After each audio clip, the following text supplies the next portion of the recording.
Ladies and gentlemen, please stand for our national anthem. Oh, say, can you see by the dawn's early light what so proudly we hailed at the twilight's last gleaming, whose broad stripes and bright stars through the perilous fight o'er the ramparts we watched were so gallantly streaming, and the rockets' red glare, the bombs bursting in air, gave proof through the night that our flag was still there. Oh, say does that star-spangled banner yet wave o'er the land of the free and the home of the brave?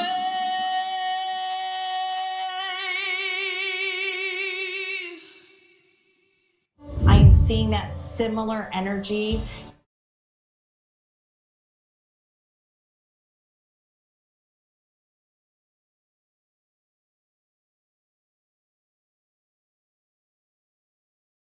Is so cherished, where both Republicans and Democrats begin their conventions, heads bowed in prayer. Pray we must, conscious of those suffering from COVID and those unwearied frontliners who care for them and all of us.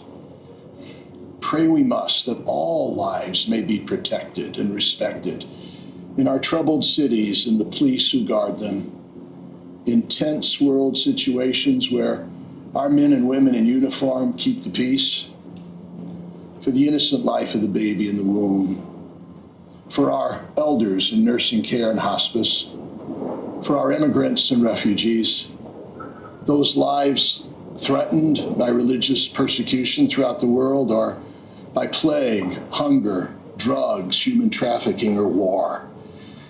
Pray we must in thanksgiving, dear God, for democracy, as we ask your hand, Almighty Father, upon this convention and the nominees of both parties, and his wisdom upon an electorate so eager to perform its duty of faithful citizenship.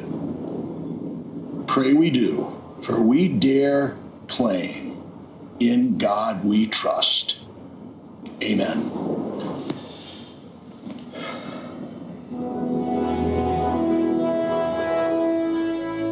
I pledge allegiance to the flag of the United States of America and to the republic for which it stands, one nation, under God, indivisible, with liberty and justice for all.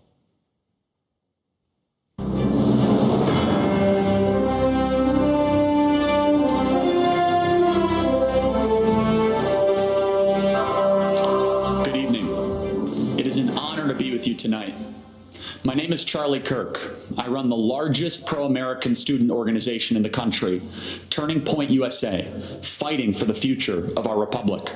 Speaking to you in my personal capacity tonight as a 26-year-old, I see the angst of young people as well as the challenges facing new parents. I am here tonight to tell you, to warn you, that this election is a decision between preserving America as we know it and eliminating everything that we love. For decades, ruling class leaders in both parties sold out our future to China, to faceless corporations, and to self-serving lobbyists. They did it to preserve their own power and enrich themselves, all while rigging the system to hold down the good, decent middle-class patriots striving to build a family and pursue a decent life.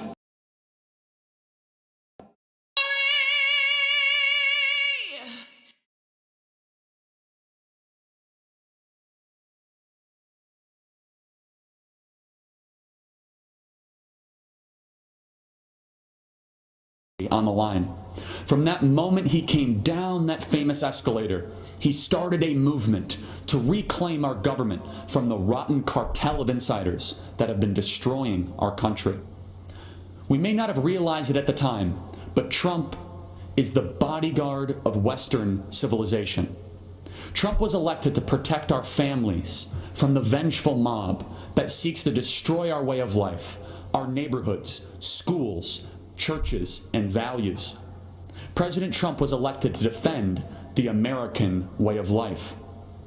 The American way of life means you follow the law, you work hard, you honor God, you raise your kids with strong values, and you work to create a civil society.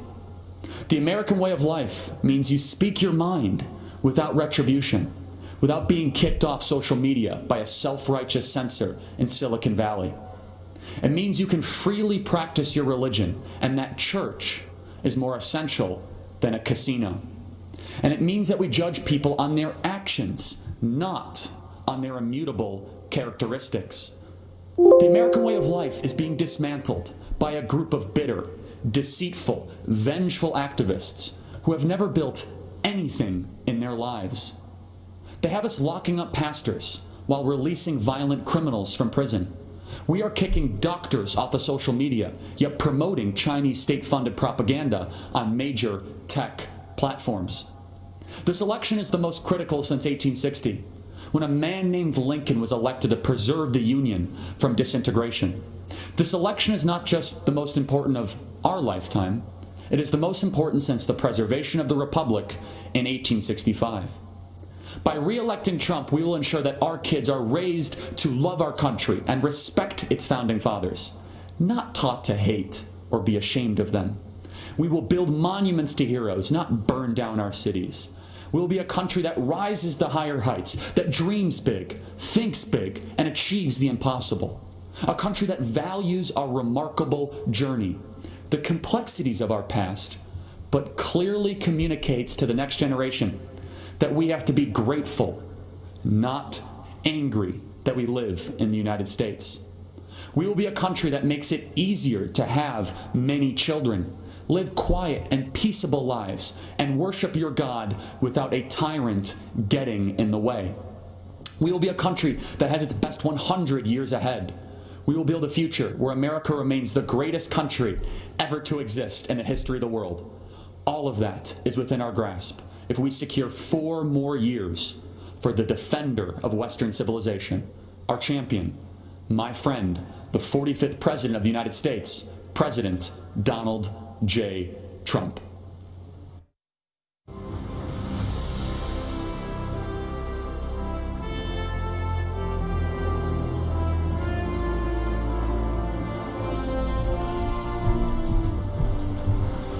I'm Rebecca Friedrichs, a veteran California public school educator.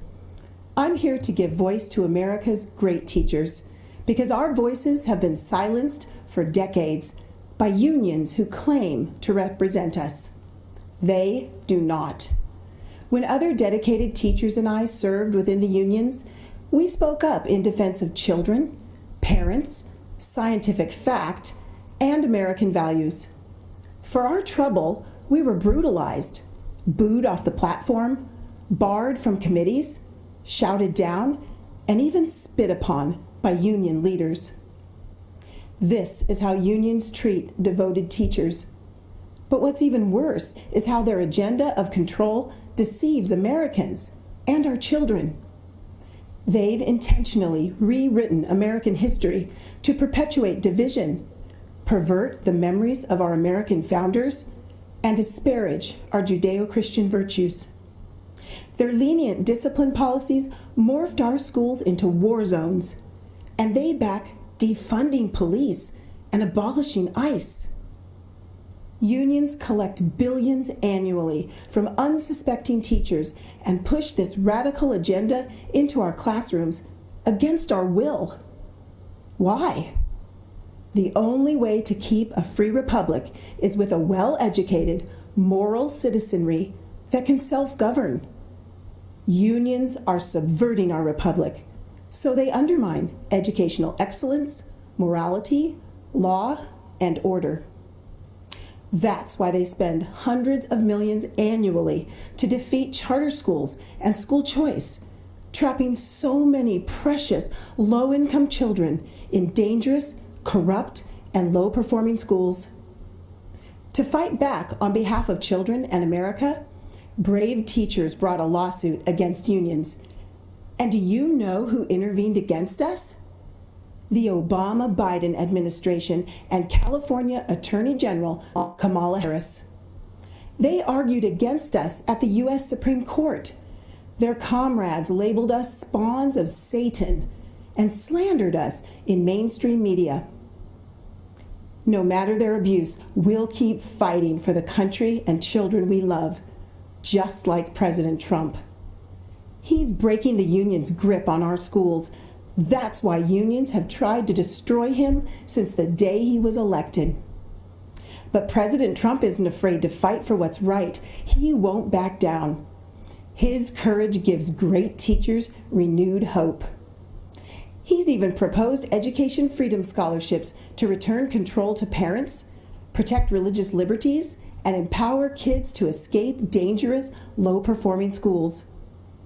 The Republican platform supports educational freedom. The Democrat Party does not. Democrats stand with deceptive teachers' unions who pick on loving teachers and little kids. President Trump stands with America's families, great teachers, and most importantly, our children. So America's great teachers, let's stand with President Trump in protection of the kids and country we love.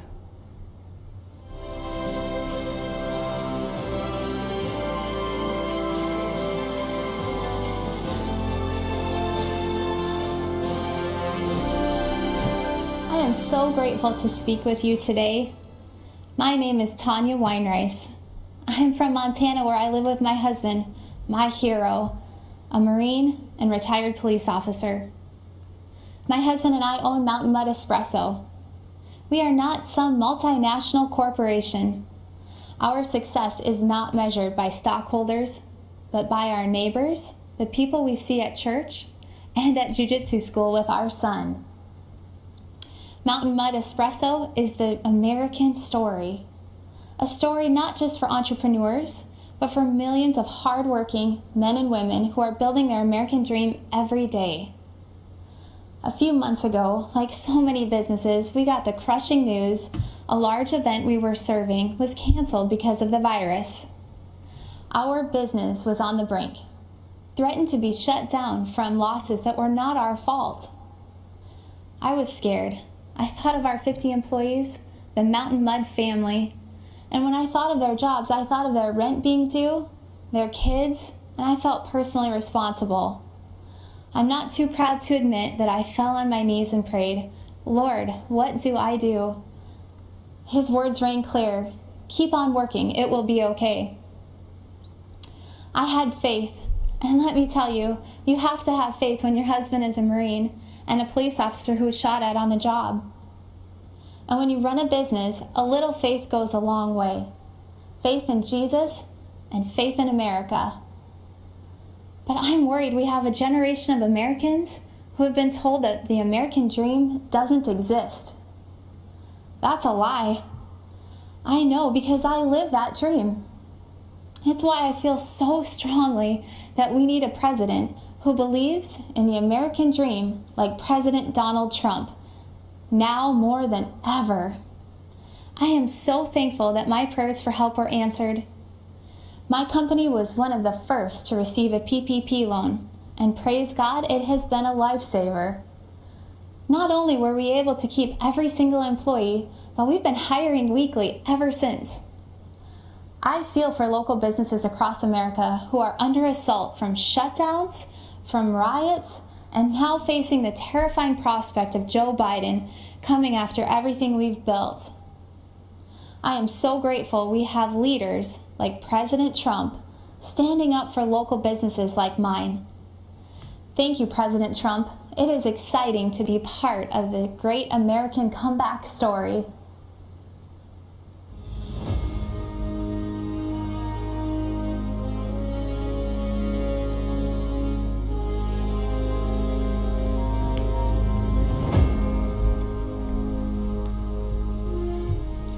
I'm Congressman Matt Gaetz. I'm speaking to you from an auditorium emptier than Joe Biden's daily schedule.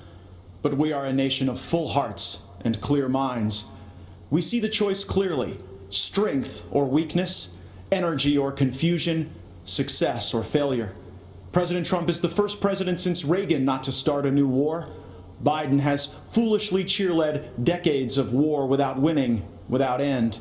President Trump knows we are strongest when we fight hardest, not in distant deserts, but for our fellow Americans. We must fight to save America now, or we may lose her forever. Joe Biden might not even notice. Settle for Biden. That's the hashtag promoted by AOC and the socialists. The Woketopians will settle for Biden because they will make him an extra in a movie written, produced, and directed by others. It's a horror film, really. They'll disarm you, empty the prisons, lock you in your home, and invite MS-13 to live next door. And the police aren't coming when you call. In Democrat-run cities, they're already being defunded, disbanded. Blaming our best and allowing society's worst? That's the story they write in Hollywood. That's if the lights even stay on in California anymore. A state that cannot keep power running for its own people should not send its junior senator to be vice president. They used to write only in fiction, but nightmares are becoming real. Cops killed, children shot. At the Democrat convention, they say, if you vote against Trump, it will all stop. Appeasement is never a winning strategy. No, we won't settle for violence in our neighborhoods or at our border. We won't settle for decades of bad decisions by basement-dwelling Joe Biden. We settle a continent. We know that the frontier, the horizon, even the stars belong to us. Donald Trump, like all builders, is a visionary. That which is built in the mind is even more powerful than the brick and mortar that holds it together. First comes the mind, then the making. First comes the vision, then the work. Washington, Lincoln, and Jefferson are immortal precisely because of the pull they have on our imagination.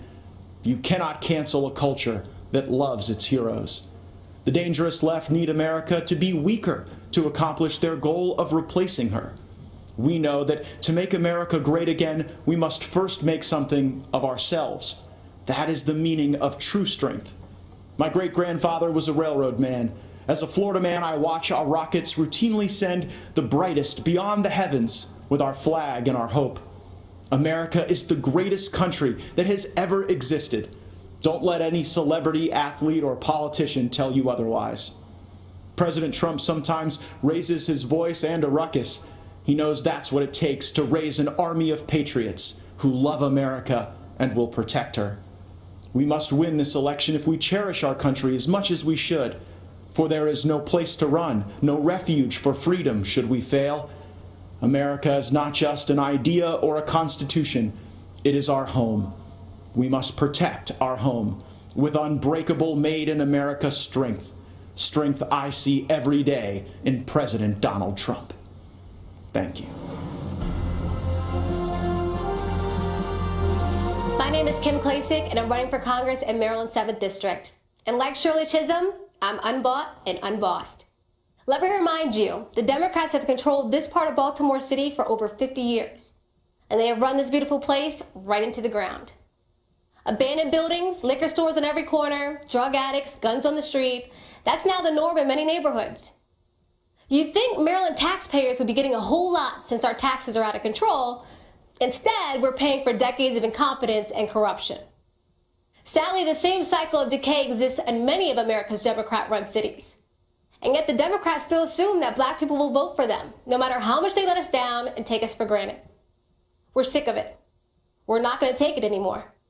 The days of blindly supporting the Democrats are coming to an end.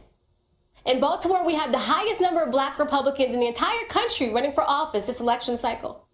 Joe Biden believes we can't think for ourselves, that the color of someone's skin dictates their political views. We're not buying the lies anymore. You and your party have neglected us for far too long. We want safety in our neighborhoods. We want to make the most of the federal opportunity zone I'm standing in right now in West Baltimore. We want higher paying jobs and more business opportunities. We want lower taxes. We want school choice. We want a chance to get ahead, not just get by. That's what President Trump promised, and that's what President Trump delivered. I want Baltimore to be an example to Republicans around the country that we can compete in our inner cities if we reach out to the citizens and deliver real results. President Trump is bringing this country back roaring. He's bringing the American spirit to life for all Americans. So I'm asking you to help President Trump complete this great American comeback. And then I'm asking you to help me start this great Baltimore comeback. Thank you, and God bless America.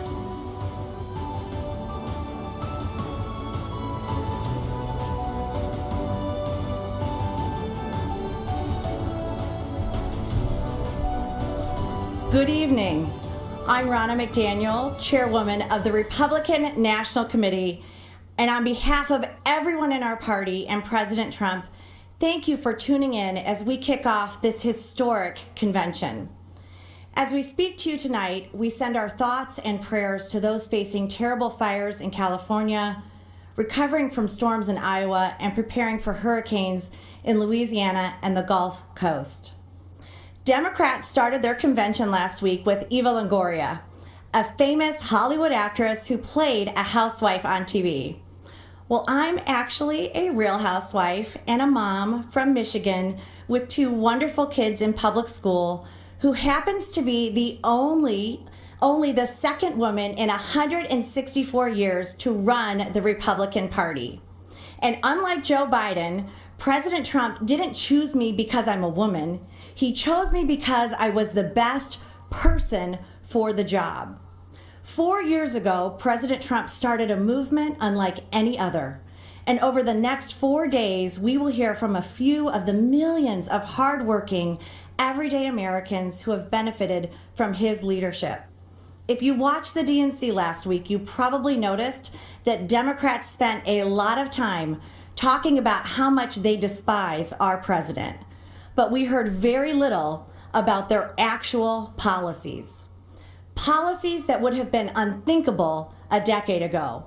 Policies like banning fossil fuels, eliminating private health insurance, taxpayer-funded health care for people who come here illegally, and defunding the police. Their argument for Joe Biden boiled down to the fact that they think he's a nice guy. Well, let me tell you, raising taxes on 82% of Americans is not nice. Eliminating 10 million good-paying oil and gas jobs is not nice.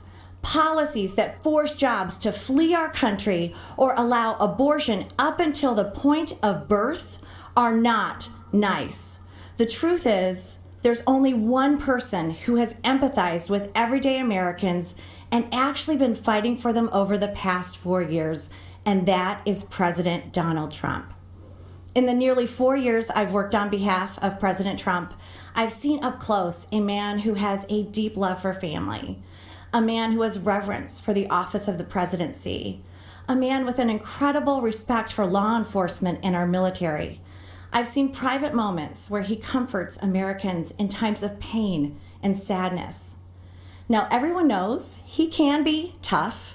He's tough when he takes on China, tough when he works to fix our unfair trade deals, tough when he fights to secure our borders. President Trump is always going to be tough when he is fighting for the American people because nice guys like Joe cared more about countries like China and Iran than the United States of America.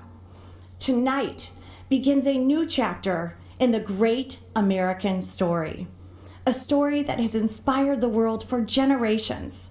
And when we re-elect President Trump this November, the best is yet to come. This election is the most important in our lifetime. Your vote counts more than ever. If you want to check your voting status, secure your ballot, or register to vote, text VOTE to 88022.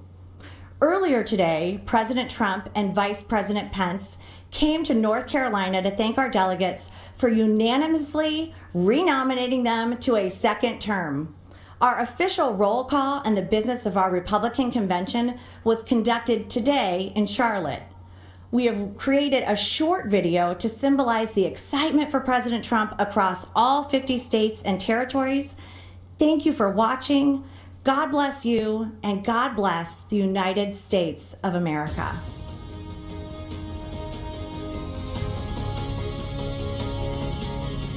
The great state of Alabama, Alaska, American Samoa, Arizona, Arkansas, California, Colorado, Connecticut, Delaware, District of Columbia, Florida, Georgia, Guam, Hawaii, Idaho, Illinois, Indiana, Iowa, Kansas, Kentucky, Louisiana, Maine, Maryland, Massachusetts, Michigan, Minnesota, Mississippi, Missouri, Montana, Nebraska, New Hampshire, New Jersey, New Mexico, New York, North Carolina, North Dakota, the Northern Mariana Islands, Ohio, Oklahoma, Oregon, Pennsylvania, Puerto Rico, Rhode Island, South Carolina, South Dakota, Tennessee, United States Virgin Islands, Utah, Vermont, Virginia, Washington, West Virginia, Wisconsin, Wyoming. Are excited to nominate Donald J. Trump, and Vice President Mike Pence for 4 more years. Thank you for all you've done to make America great again. It is our privilege, to nominate you for 4 more years. and we know the best is yet to come.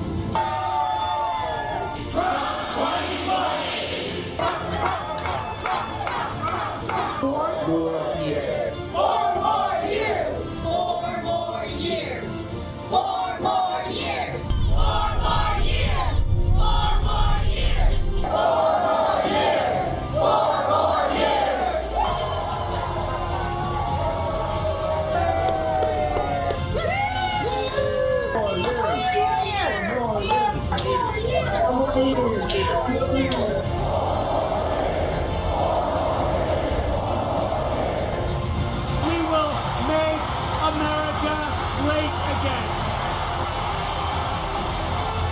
And ladies and gentlemen of this country, the best is yet to come.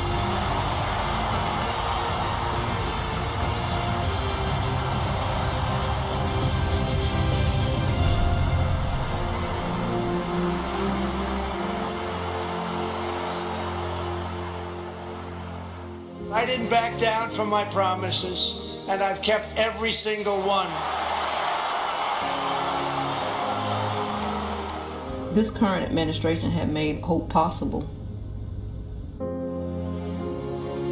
We want this nation to continue to be the beacon of hope for the world. How many people said they're going to leave America if Donald Trump was elected? They're all still here, and they're not going anywhere because we are in the land of the free. We will never, ever sign bad trade.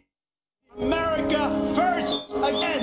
America first. America's great USMCA trade bill. This is a big win for the United States of America. This is a great trade deal. We are going to lift the restrictions on the production of American energy.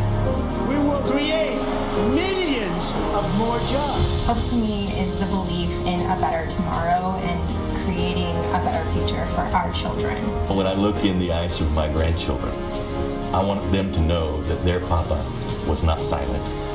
We will rescue kids from failing schools by helping their parents send them to a safe school of their choice. We will completely rebuild our depleted military.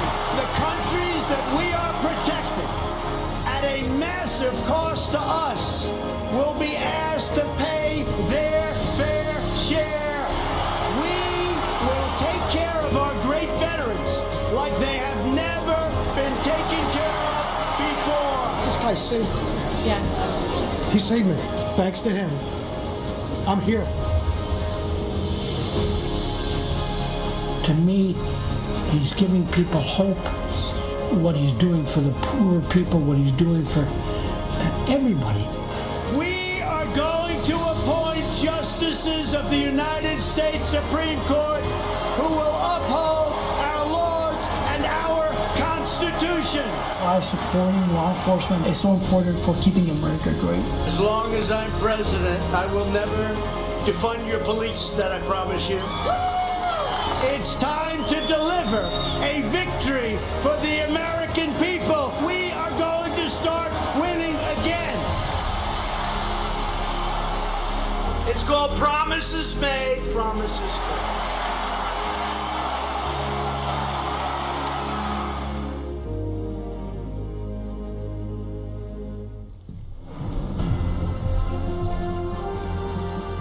My name is Amy Ford. I've been a registered nurse for 17 years. I'm from the small town of Williamson, West Virginia, where I've lived my entire life, the daughter of a nurse and a coal miner. Even though I was the youngest of 4 children, I was always somewhat of a caretaker. It came natural for me. So it felt right to follow in my mother's footsteps and become a nurse. And this March, when COVID-19 sent our country into crisis, I knew I had to help any way that I could. I deployed to New York in April and then to San Antonio, Texas, working as a COVID relief nurse in both states. As I contended with the challenges of treating our patients who had their worlds turned upside down, I noticed a positive change in our healthcare system. President Trump recognized the threat this virus presented for all Americans early on and made rapid policy changes. And as a result, telehealth services are now accessible to more than 71 million Americans, including 35 million children. Prior to COVID, telehealth was not covered or reimbursed under Medicare, Medicaid, or CHIP. This left our most vulnerable populations with no other choice but to have an in-person office visit with their physicians, increasing their risk of exposure to COVID-19 exponentially. The expansion of telehealth services has also resulted in the integration of video visits between patients and their families, allowing loved ones to have contact and visualization, as well as a better understanding of care. Telehealth has been essential during this pandemic. I don't want the media taking my personal story and twisting it, so let me be clear. As a healthcare professional, I can tell you without hesitation, Donald Trump's quick action and leadership saved thousands of lives during COVID-19. And the benefits of that response extend far beyond coronavirus. Telehealth will continue to aid many that are just unable to find transportation or a way to the doctor for regular checkups. This is especially true in rural America. I live in a town of about 2,000 people.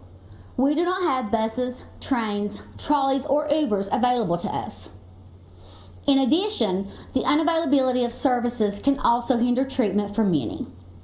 So increased access to telehealth for millions of Americans has truly been life-saving, and we have President Trump to thank. From the very beginning, Democrats, the media, and the World Health Organization got coronavirus wrong. The World Health Organization said, authorities have found no clear evidence of human-to-human transmission. Overall, most people should not be terribly concerned about it. Everything's fine here. We do want to say to people, come to Chinatown. Here we are. Come join us. We don't even think it's going to be as bad as it was in other countries. Go about your lives, go about your business. One leader took decisive action to save lives. President Donald Trump.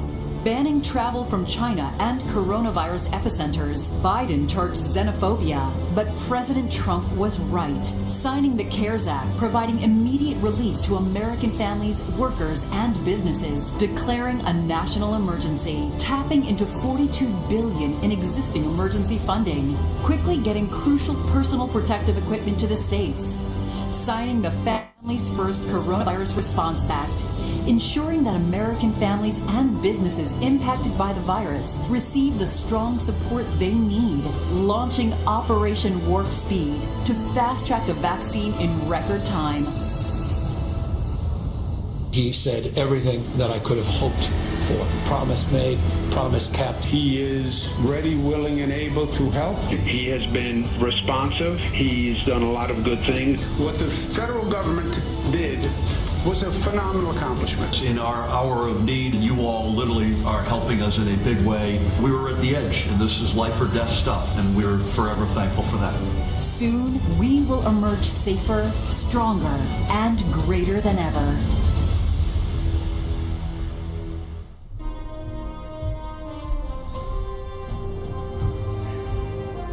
I am Dr. G.E. Ghali, an oral and maxillofacial surgeon and chancellor of a large academic medical and research center in Louisiana. I feel uniquely positioned to share how President Trump's decisive leadership led to a rapid and efficient response to the coronavirus pandemic. I know this as a health professional and as someone who has recovered from COVID himself. The COVID-19 pandemic exploded into our great nation with an intensity unparalleled in history. But our medical investigation and drug development systems were not designed for a pandemic. The devastating effects of the coronavirus demanded immediate changes at the regulatory level. A prompt response led by President Trump cleared away the red tape that usually makes drug approvals a long and drawn-out process.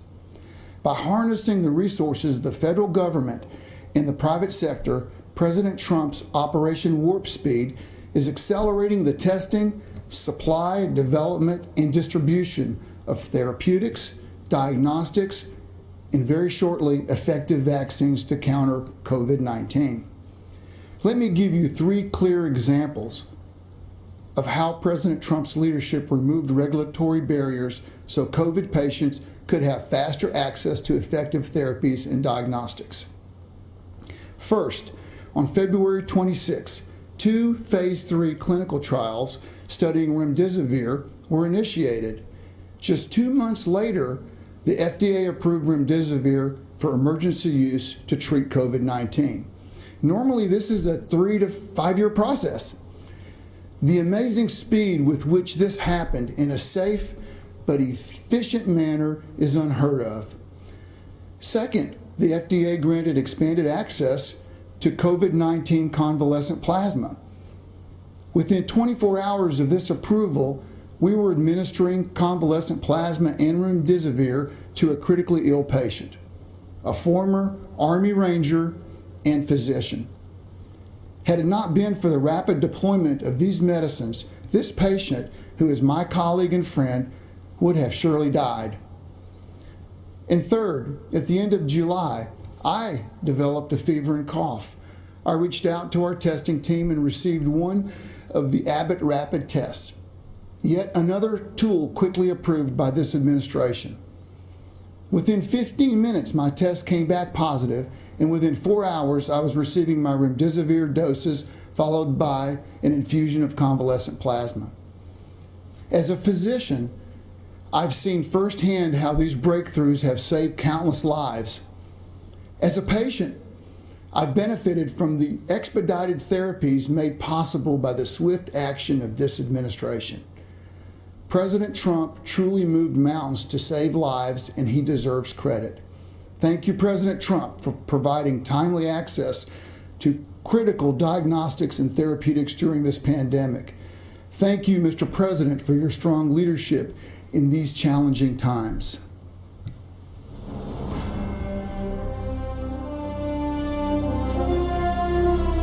When the China virus invaded our country, we launched the greatest mobilization of American society since World War II. Patriots of every race, color, and creed rallied together to defeat the invisible enemy and save the lives of their fellow citizens.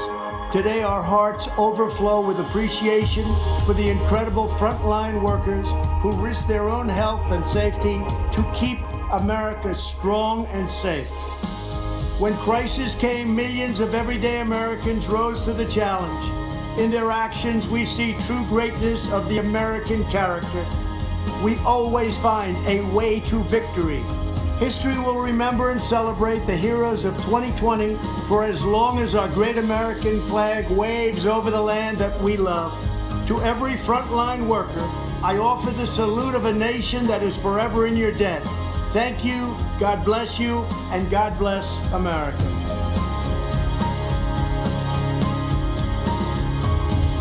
These are my friends. These are the incredible workers that helped us so much with the COVID. We can call it many different things, from China virus. I don't want to go through all the names because some people may get insulted, but that's the way it is. These are great, great people. Doctors, nurses, firemen, policemen. We want to thank you all. You have been incredible, and we want to thank you and all of the millions of people that you represent. Thank you all very much. Great job. Thank you. Thank you all very much. So tell me a little about your stories. How about we'll start with you? I'm a postal worker. Delivered to the senior community during COVID-19. Good. And we're taking good care of our postal workers. Absolutely. That I can tell you. Believe me, we're not getting rid of our postal workers, you know. They'd like to sort of put that out there. If anyone does, it's the Democrats, not the Republicans. I want to thank you very much and thank everybody in that whole beautiful post office system. We appreciate it. Thank you. How about you? I'm a trucker. Good. I own a small business in Ohio. Great. Hauling steel mostly. You know, some of our customers actually made hospital beds with some of the material. That's fantastic. Well, congratulations. I love the truckers. You know, they're on my side. Thank you, Mr. I think President. all of them, frankly. I think pretty much all of them. How about you? I'm a custodian at the post office as well. What do you do exactly? Clean up everybody's mess and everybody's germs and all that. Can I tell you, that world, that profession will never be out of business. You know that, for right? sure. Thank you very much for being here. Thank you. And how about you? I'm a registered nurse, President Trump. I work at a New Jersey hospital. It's called Virtual Willingboro Hospital. Right. I also represent an organization of professional nurses. It's called the National Association of Catholic Nurses. Very good. But I want to tell you, sir, as a nursing supervisor, I am so in awe of your leadership. Honestly, I know many people have said often interesting things, but it takes a true leader to be able to ignore all that stuff and do what is right and not be offended by all the words being said. Yeah. And you really do show that positive spirit to us. And as nurses, I appreciate that. But just as an individual, I'm grateful for that. Well, I'm for the nurses. I'm for the doctors. I'm for everybody. We just have to make this China virus go away, and it's happening. Please, go ahead. I'm also a nurse. I represent Genesis Healthcare, which is a skilled nursing facility company. I want to thank you and your administration for all the supplies and support and funding that you've given the skilled nursing units. Without that, we couldn't do as well as we have done. I spent some time in New Jersey. I live in West Virginia, went to New Jersey and did some work there. And we finally started to see things change and turn around. I appreciate what you said because we have delivered billions of dollars of equipment that governors were supposed to give, and in many cases, they didn't get. So the federal government had to help them, and all of the people that did this incredible work, they never got credit for it. But you understand where it came from. Thank you very much. Thank you both. It's really nice. Please, go ahead. I'm a police officer in Englewood, Colorado, and I contracted COVID in late March and recovered. That means we don't have to be afraid of you at all. Right? I'm good to Once you're recovered, you know, we have the whole thing with plasma happening. That means your blood is very valuable. You know that, right? Thank you very much. Great. Please. I'm a detention deputy at the Kern County Sheriff's Department out in California. Great. And I also contracted COVID into March and recovered from that also. How long was your problem? I was sick about 10 days, really bad. I got everything besides a cough. But recovered. I was off work for a month and a half, and I work in our local county jails. Did they do anything specifically to help you recover? They gave me Z-Paks, medication, cough syrup. Okay, and I won't even ask you about the hydroxychloroquine because it's a shame what they've done to that one, but I took it. I took the Z-Pak also, and zinc. I want to thank you all very much. It's an honor to have you in the White House. You're fantastic people, and the people you represent an incredible group of people, and we love you all. Thank you very much. Thank you very much. Appreciate it. Good evening. I'm Congressman Jim Jordan, representing the 4th District of Ohio. The Republican Party is the pro-America party. President Trump is the pro-America candidate. This election is about who can preserve the values, principles, and institutions that make America great. Don't believe me? Look at what's happening in American cities. Cities all run by Democrats. Crime, violence, and mob rule. Democrats refuse to denounce the mob, and their response to the chaos? Defund the police, defund Border Patrol, and defund our military. And while they're doing all this, they're also trying to take away your guns. Look at the positions they've taken in the past few months. Democrats won't let you go to church, but they'll let you protest. Democrats won't let you go to work, but they'll let you riot. And Democrats won't let you go to school, but they'll let you go loot. President Trump has fought against each of their crazy ideas. He's taken on the swamp. All of the swamp, the Democrats, the press, and the never-Trumpers. And when you take on the swamp fights back. They tried the Russia hoax, the Mueller investigation, and the fake impeachment. But in spite of this unbelievable opposition, this president has done what he said he would do. Taxes cut, regulations reduced, economy growing, lowest unemployment in 50 years, out of the Iran deal, embassy in Jerusalem, hostages home from North Korea, a new USMCA agreement, and of course he's building the wall and rebuilding our economy as we speak. I love the president's intensity and his willingness to fight every day in Washington for our families. But what I also appreciate about the president is something most Americans never get to see, how much he truly cares about people. Our family has seen it. 2 years ago, our nephew Eli was killed in a car accident. He lived a mile up the road from us, grew up wrestling and training with our boys, was a high school state champion, varsity athlete for the University of Wisconsin. It was a Saturday morning, 3 days after the accident. I walked to the car to head up to Eli's parents' home when the president called. We talked about a few issues, and then he asked how the family was doing. I said, "They're doing okay, Mr. President, but it's tough." The president said, "Yeah, losing a loved one is always difficult, and it's really tough when they're so young." I then said, "Mr. President, I'm actually walking into their house right now. Obviously, they don't know that I'm talking to you, but if you'd be willing to say hello to Eli's dad, you'd make a terrible day a little less terrible." "What's his name?" the president asked. I walked through the door and said, "Todd, the president wants to talk to you." For the next 5 minutes, family and friends sat in complete silence as the president of the United States took time to talk to a dad who was hurting. That's the president I've gotten to know the last 4 years. The president who shared private moments like this with soldiers, victims of violent crime, and people who've had businesses destroyed by the mob. That's the individual who's made America great again, and who knows America's best days are still in front of us. And that's why I'm busting my tail to help him get reelected. I'm asking you to do the same. Thank you, and God bless our country.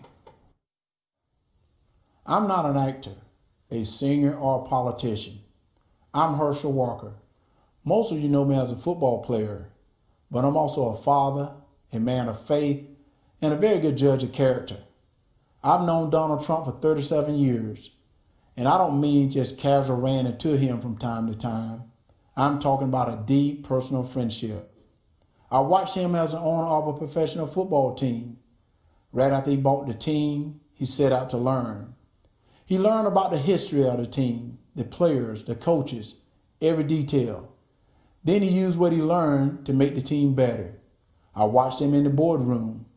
He can be in the middle of a big meeting, but if one of the kids was on the phone, he dropped everything to take the call. He taught me that the family should be your top priority. I watched him treat janitors, security guards, and waiters the same way he would treat a VIP. He made them feel special because he knew they were. He understands that they are the people who make this country run.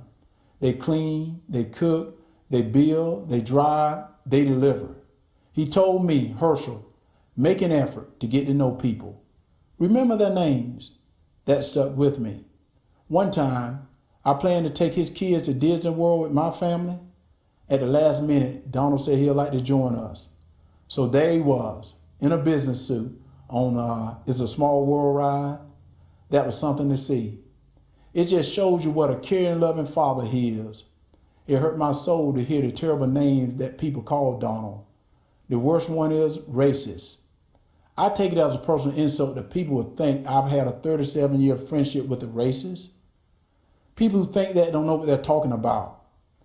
Growing up in the Deep South, I've seen racism up close. I know what it is, and it isn't Donald Trump. Just because someone loves and respects the flag, our national anthem, and our country, doesn't mean they don't care about social justice. I care about all those things. So does Donald Trump. He shows how much he cares about social justice in the black community through his actions. And his action speaks louder than stickers or slogans on a jersey. He keeps right on fighting to improve the lives of black Americans and all Americans. He works night and day. He never stops. He leaves nothing on the field. Some people don't like his style, the way he knocks down obstacles that get in the way of his goals. People on the opposing team didn't like when I ran over them either, but that's how you get the job done. I pray every night that God gives him more time. Give him 4 more years. He has accomplished so much almost all by himself on a constant attack. But there's still more work to be done. If you love America and want to make it better, Donald Trump is your president. He's my president, and I'm blessed to call him friend. Good evening. I'm Natalie Hart. a formerly forgotten American from California.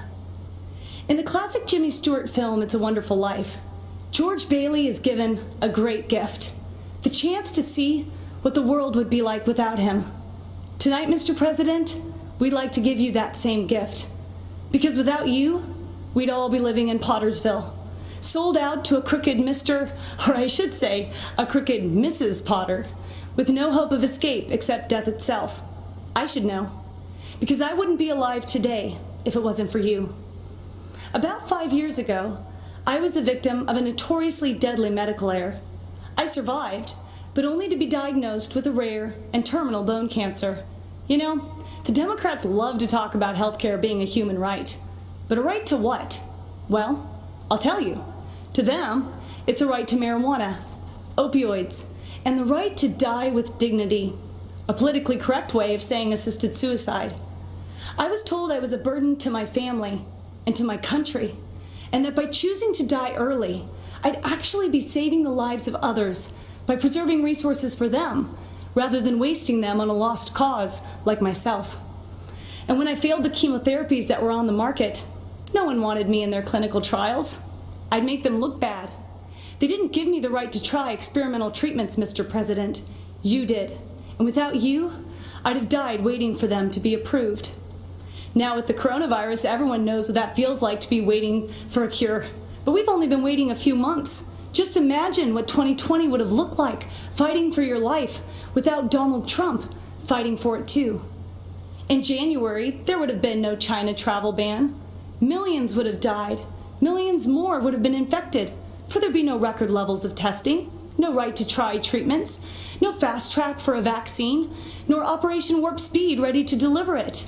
And without Donald Trump as our patient advocate for the past 4 years, well, the opioid epidemic would have stolen even more lives from even more families. Kidney patients would have no future except dying on wait lists, for there'd be no initiative to increase donations. There'd still be no accountability at the VA, and our brave veterans would still be suffering long wait times with no choice nor access to faster care. Insulin and other drug prices would have continued to rise, while a record number of generic drugs would still be stuck in the pipeline. There'd be no price transparency. We wouldn't have health plans up to 60% cheaper than Obamacare, and we'd still be stuck with that infamous individual mandate. And God forbid what the next 4 years would look like. For in Joe Biden's America, China would control our drug production. We'd be one step closer to government-run healthcare. We wouldn't just be unable to keep our doctors, we'd be lucky if we could see any doctor. And even then, some of us would be denied care. For in socialized medicine, you don't beat the odds, you become the odds. And I would lose my right to try, just like Charlie Gard, that terminally ill British baby whose government-run healthcare system decided it was too expensive and too cruel to keep him alive. You see, Mr. President, you've done so much more than your promises made and promises kept. For numbers only tell part of the story. We are the rest of it. Facts with faces of Americans who would still be forgotten if you and our favorite First Lady hadn't given up your own wonderful life so we could have the chance at one. George Bailey's father was right. All you can take with you is that which you've given away. And Mr. President, that makes you the richest man in the world, for you have used your strength to make America strong again. Sacrificed the life you built to make America proud again. And you risked everything to make America safe again. It's a wonderful life. You made America great again. And on November 3rd, we are going to keep America great.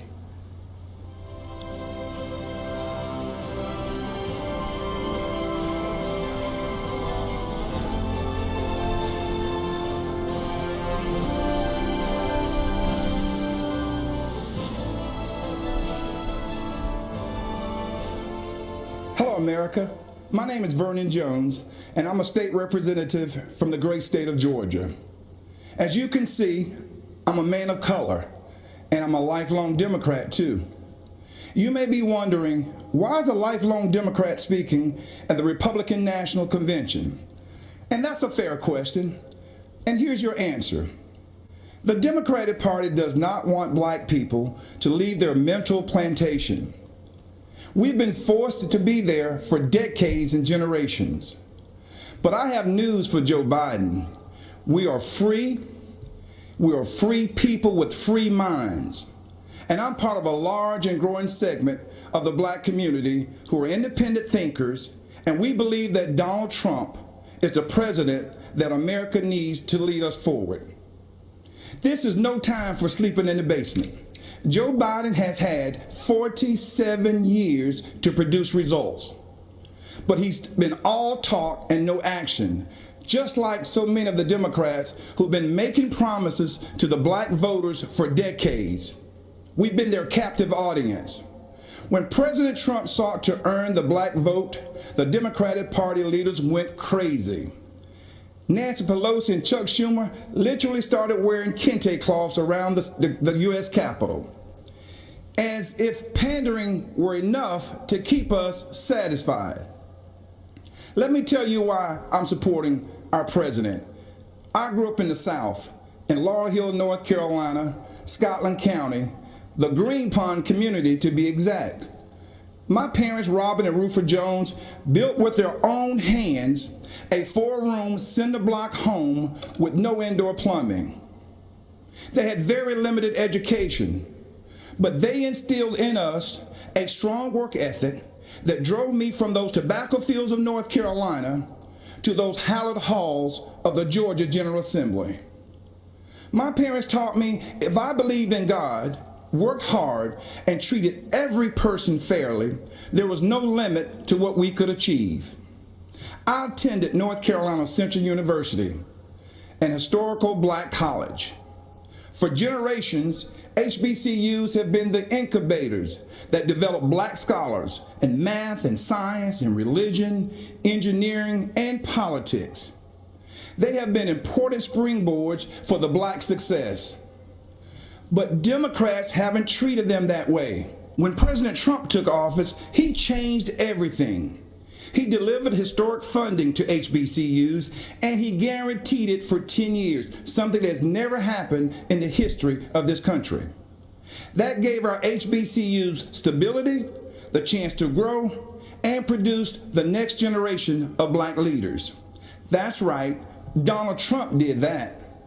He's also supported school choice to ensure that no child, no matter their race or zip code, is left behind. Every child should have access to a quality education. But education is just the beginning. The president also built the most inclusive economy ever, with record low unemployment for African Americans and record high participation in the workforce. He put opportunity zones in the Trump tax bill that would drive investment into our communities for decades to come. He put the interests of American workers, and especially black workers, first.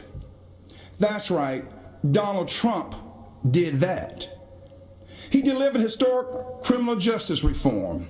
He ended once and for all the policy of incarceration of black people, which has decimated our communities, caused by no other than Joe Biden. Democrats wouldn't do it, Obama didn't want to do it, and Joe Biden and Kamala Harris definitely wouldn't do it. But Donald Trump did it. He's also working every day to make our communities safer. As a former executive of DeKalb County, Georgia, I directed one of the largest public safety departments in the Southeast. I've seen tragic shootings on both sides. Officers killing citizens and citizens killing officers in the line of duty. Police officers are fellow citizens. They live in our country. They have families too. They live in our communities. Unfortunately, Democrats have turned their backs on our brave police officers. They call it defunding. And it's a danger to our cities, our neighborhoods, and our children. Isn't it ironic that Democrat politicians have personal security to protect them, So why don't they forego their security and replace them with social workers, especially since that's what they want for you and me? Our police need more funding, not less, for frequent psychological examinations, for non-lethal remote restraint technology, and for more de-escalation and use of force training. These are the common sense solutions that President Trump supports. True, sincere police reform. That's right. Donald Trump did that too. Education, jobs, safety, security, on issue after issue. And in just a single term, he destroyed these negative forces that have victimized the black community for decades. He gave us the opportunity to rise. Now, you know, when I made the public announcement of my support for President Trump, all hell broke loose. I was threatened, called an embarrassment, and asked to resign by my own party. Unfortunately, that's consistent with the Democratic Party and how they view independent thinking black men and women. But I'm here to tell you that black voices are becoming more woke and louder than ever. The Democratic Party has become infected with a pandemic of intolerance, bigotry, socialism, anti-law enforcement bias, and a dangerous tolerance for people who attack others, destroy their property, and terrorize our own communities. That's what this election is all about. And that's why right now, more than ever before, America needs Donald Trump in the Oval Office for another 4 years. God bless you, and vote Donald J. Trump. Thank you.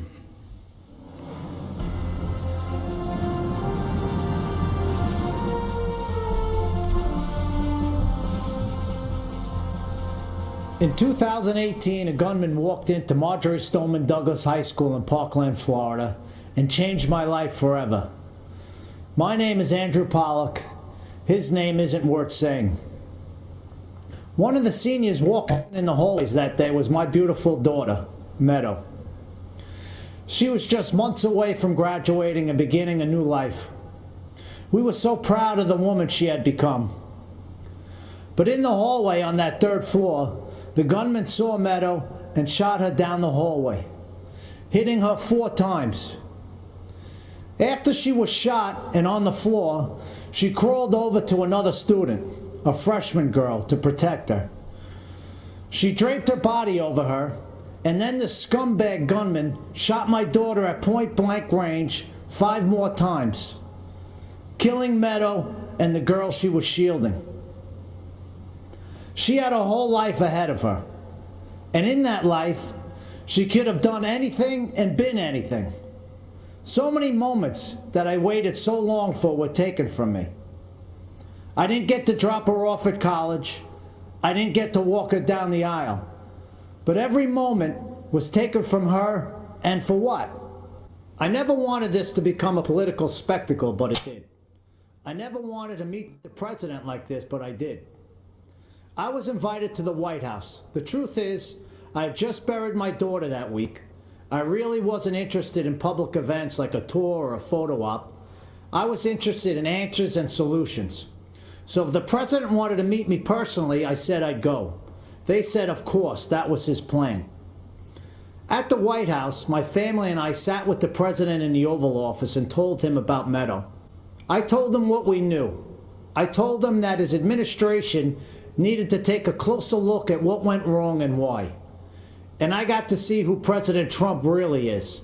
He's a good man and a great listener, and he cuts through the BS. Then the president did what he said he would do. He took action. He formed a school safety commission that issued dozens of recommendations to make schools safer. But I'll bet you never heard about that.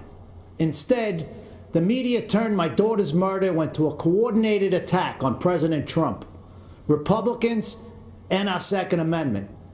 In fact, when President Trump asked me and other parents of children that were murdered in school shootings to join him as he announced the commission's findings, the media's first question wasn't about protecting kids. Shockingly, they asked about the government shutdown. President Trump turned to me appalled and said, "Andy, can you believe these people? We're trying to talk about school safety, and this is what they do." But I could believe it. After my daughter's murder, the media didn't seem interested in the facts, so I found them myself. I learned that gun control laws didn't fail my daughter. People did. The gunman had threatened to kill his classmates before. He had threatened to rape them. He had threatened to shoot up the school. Every red flag you could imagine. But the school didn't just miss these red flags, they knowingly ignored them. Far-left Democrats in our school district made this shooting possible because they implemented something they called restorative justice.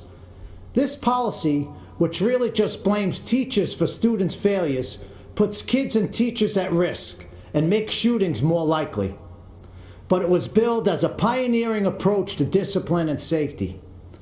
I was just fine with the old approach to discipline and safety. It was called discipline and safety. But the Obama-Biden administration took Parkland's bad policies and forced them into schools across America. When President Trump rescinded Obama's guidance on restorative justice policies, he put an end to that.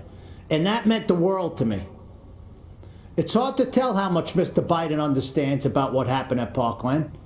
Mr. Biden has campaigned on bringing back restorative justice as part of his unity platform with Bernie Sanders and has pledged to implement it in school districts across America.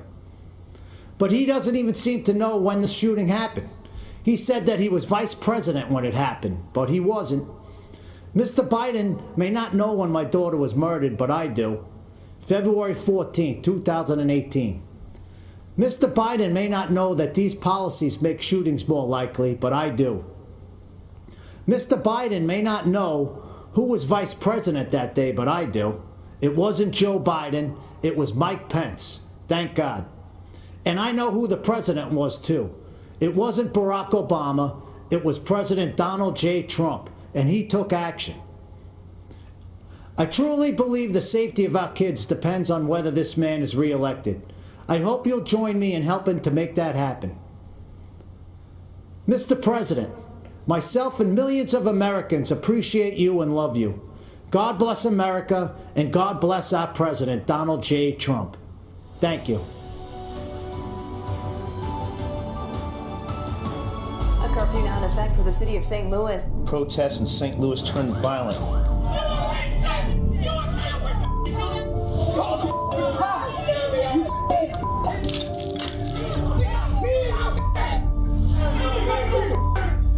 McCloskey says he and his family have been threatened with violence.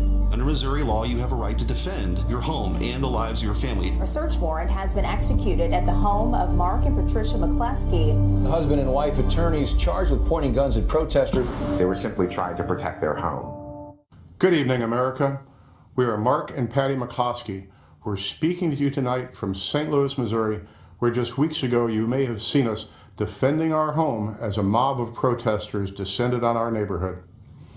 America is such a great country that not only do you have the right to own a gun and use it to defend yourself, but thousands of Americans will offer you free advice on how to use it.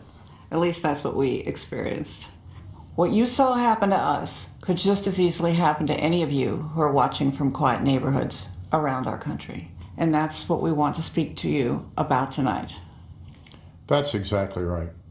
Whether it's the defunding of police, ending cash bail so criminals can be released back out on the streets the same day to riot again, or encouraging anarchy and chaos on our streets, it seems as if the Democrats no longer view the government's job as protecting honest citizens from criminals, but rather protecting criminals from honest citizens. Not a single person in the out-of-control mob you saw at our house was charged with a crime.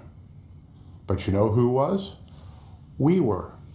They've actually charged us with felonies for daring to defend our home. On top of that, consider this.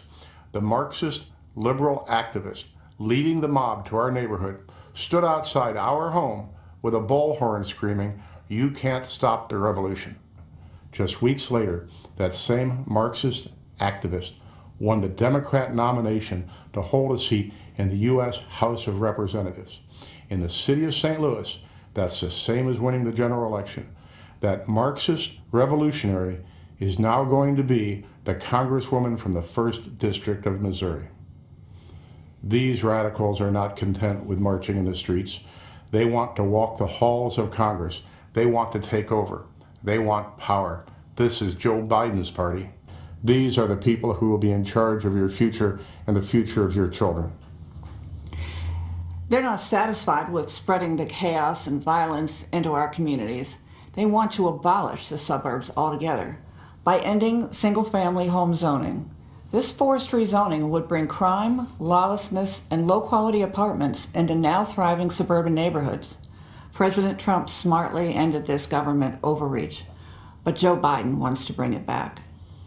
These are the policies that are coming to a neighborhood near you.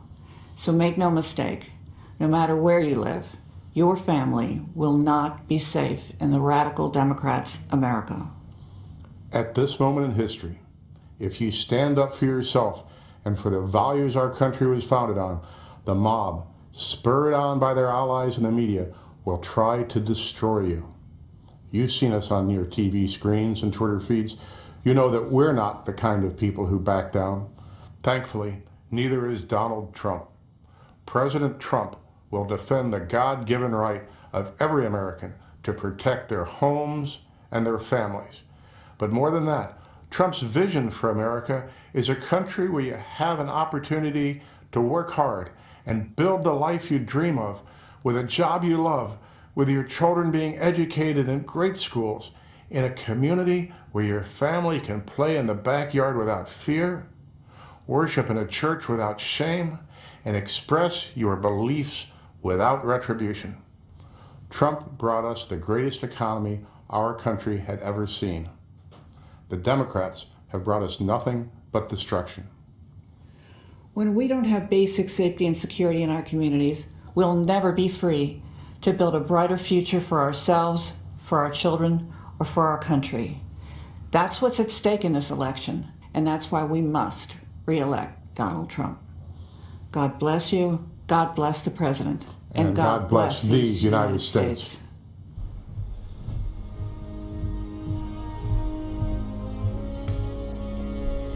Good evening, America. I'm Kimberly Guilfoyle. I speak to you tonight as a mother, a former prosecutor, a Latina, and a proud American. And yes, a proud supporter of President Donald J. Trump. Why? Because he is the president who delivers for America. He built the greatest economy the world has ever known for the strivers, the working class, and middle class. As commander-in-chief, he always puts America first. President Trump is the law and order president. Now, presidential leadership is not guaranteed. It is a choice. Biden, Harris, and the rest of the socialists will fundamentally change this nation. They want open borders, closed schools, dangerous amnesty, and will selfishly send your jobs back to China while they get rich. They will defund, dismantle, and destroy America's law enforcement.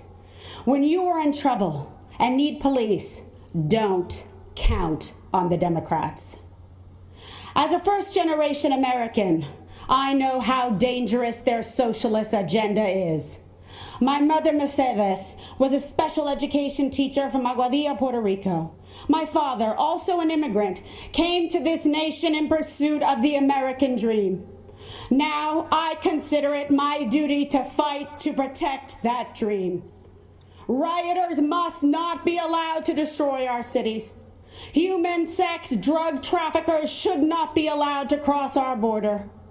The same socialist policies which destroyed places like Cuba and Venezuela must not take root in our cities and our schools.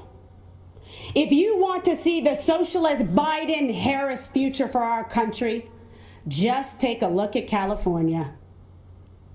It is a place of immense wealth, immeasurable innovation, an immaculate environment. And the Democrats turned it into a land of discarded heroin needles in parks, riots in streets, and blackouts in homes. In President Trump's America, we light things up. We don't dim them down. We build things up. We don't burn them down. We kneel in prayer, and we stand for our flag. This election is a battle for the soul of America. Your choice is clear.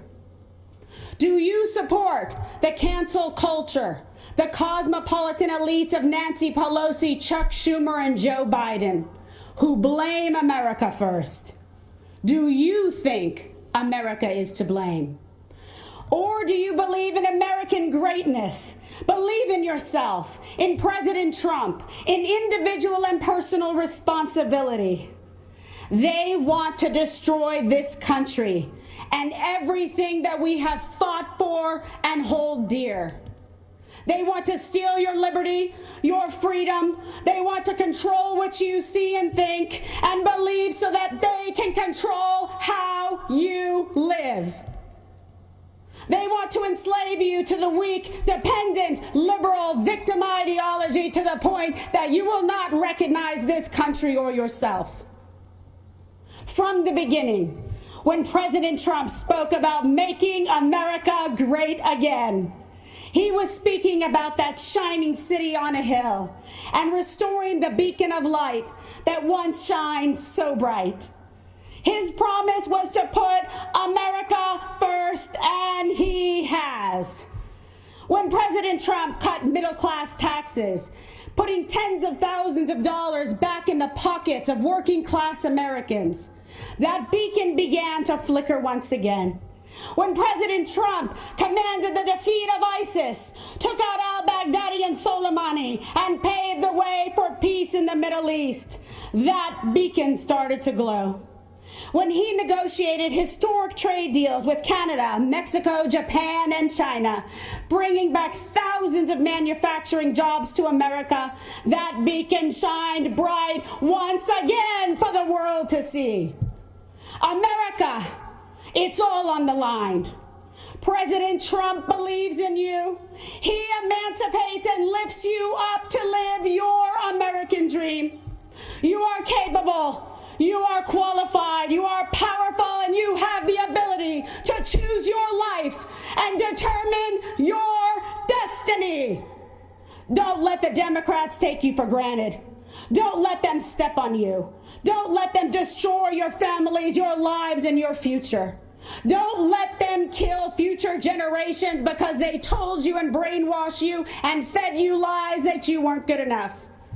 Like my parents, you can achieve your American dream. You can be that shining example to the world. Manifest and be the change in this country that you dream, that you hope, that you believe in. Stand for an American president who is fearless, who believes in you, and who loves this country and will fight for her. President Trump is the leader who will rebuild the promise of America and ensure that every citizen can realize their American dream. Ladies and gentlemen, leaders and fighters for freedom and liberty and the American dream, the best is yet to come.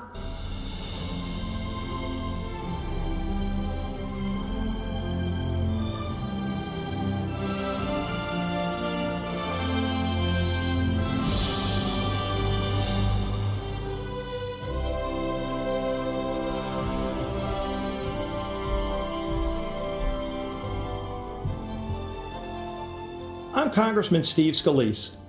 We're facing some tough challenges in America. This isn't the first time we've been here.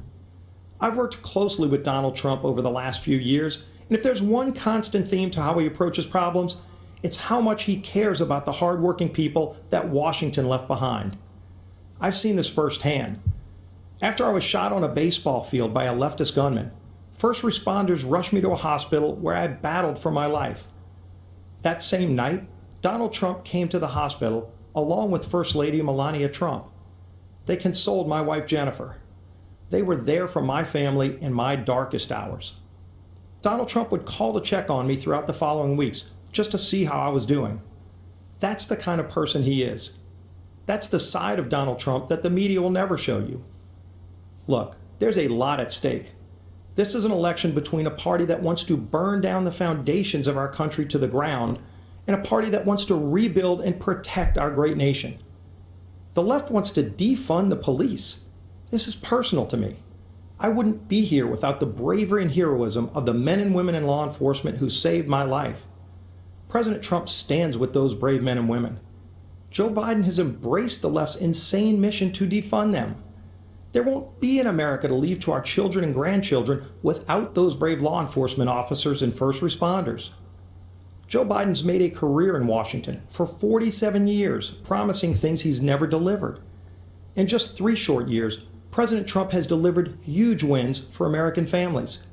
While Joe Biden made hollow promises when he chaired the Senate Judiciary Committee, Donald Trump took action and delivered criminal justice reform.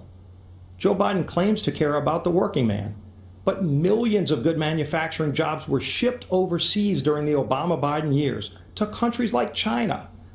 Donald Trump brought those jobs back. I've seen how deeply President Trump cares about rebuilding our evaporating middle class. President Trump pledged to give the forgotten men and women of America a real shot at the American dream. And again, he delivered. The lowest unemployment rate in over 50 years, women creating small businesses at record pace, wages rising, the fastest, by the way, for lowest income levels. What can Joe Biden say to that? What has Joe Biden done in his 47 years in Washington that can compare to that? President Trump has delivered for the hardworking people of this great nation. It's going to take that kind of bold leadership to get us out of this COVID crisis.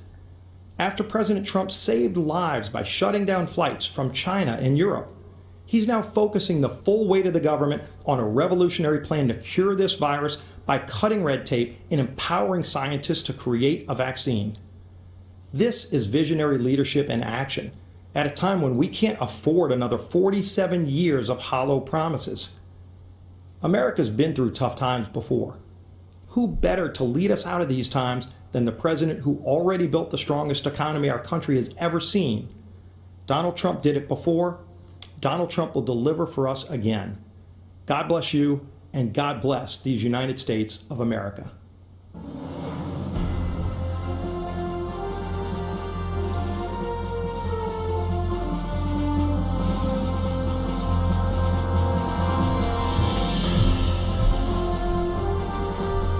I'm Sean Parnell, and it is an honor to be here.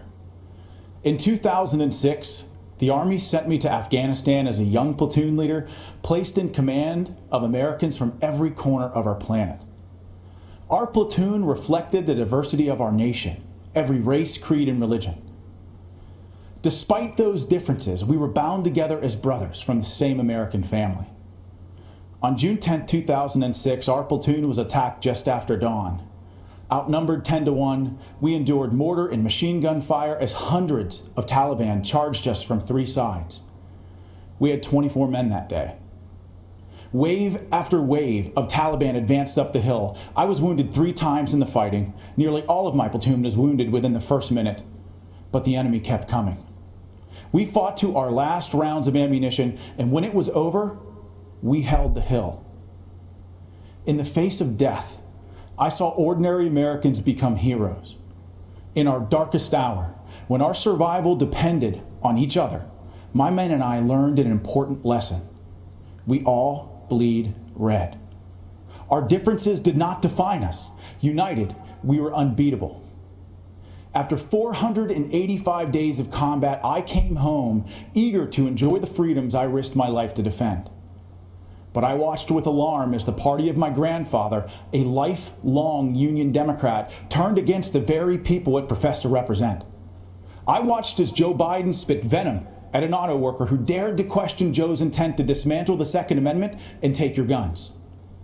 Where Democrats once stood for hard-working, law-abiding Americans who displayed our flag with pride, this new Democrat Party considers these people uneducated racists clinging to guns and Bibles.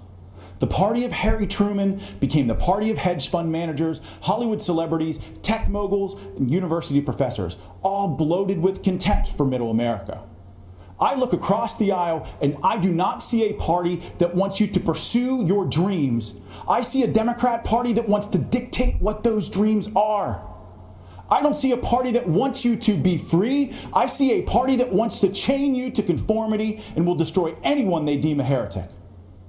I swore an oath to defend my country and its Constitution. President Trump has sworn to do the same. That's why he's advanced freedom, despite savage political attacks to overcome the agenda of the radical left. President Trump has unleashed the economic might of this nation like no other president in our history. He triggered the rising tide of working families, brought us energy independence, reclaimed jobs from overseas that, Democrats said would never return. He has fiercely defended the besieged First and Second Amendments. That is just a start. With 4 more years, imagine what we can achieve by simply working with our president. I believe in our president's vision for the future. I stand here tonight calling on all Americans to join us. It doesn't matter what you look like, who you love, how you worship your gender or your job. If you're a traditional Democrat who's become disillusioned with how radical your party has become, then stand with us. You are most welcome. America needs all her patriots to rush to her defense. My fellow Americans, I promise you this. In our tent, you are free. Free to speak the truth, choose your journey, define your life. You have the power to go as far as you aim, then aim higher and keep going, because that is what Americans do. We are idealists and dreamers, lovers of adventure. We're rugged and independent. We don't make excuses. We make the impossible a reality. Think about it. In a century, we went from ground-bound dreamers gazing to the stars to doers who created the means to reach them. This is not the time to stand on the sidelines. If you love our country as we do, as our president does, join the chorus of patriot voices that will preserve this exceptional union. Mr. President, lead the way. Millions in our American family believe in this path to destiny. Guide us to that horizon. Thank you, and may God bless the United States of America.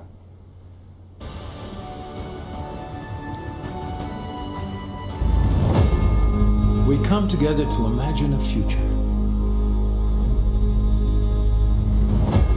determined by the shining light of our hopes and values and faith. A country where we are judged by our character with dignity and respect for all. The belief that all are created equal, that lives matter irrespective of race, creed, or color.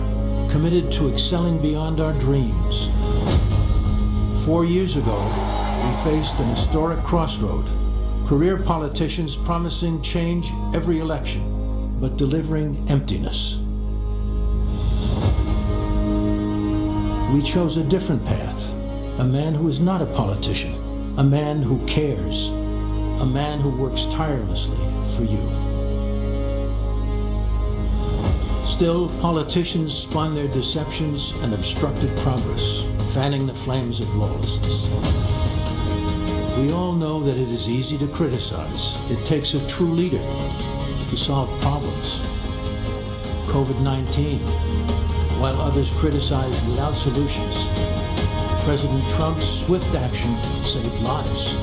And as leading Democrats want to keep businesses closed down, our president is leading the way for a full economic recovery. We are America. We as Americans work together to overcome challenges, write our own stories.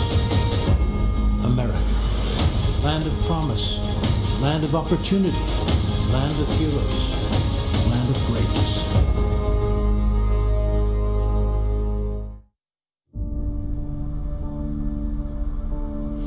I thought I had been forgotten. I nearly gave up hope. I was so afraid. I believed I would die here. forgotten and wasting away in far-off prisons, wrongfully detained by foreign governments. Americans were beaten, abused, starved, and left for dead. Until President Donald Trump stepped in.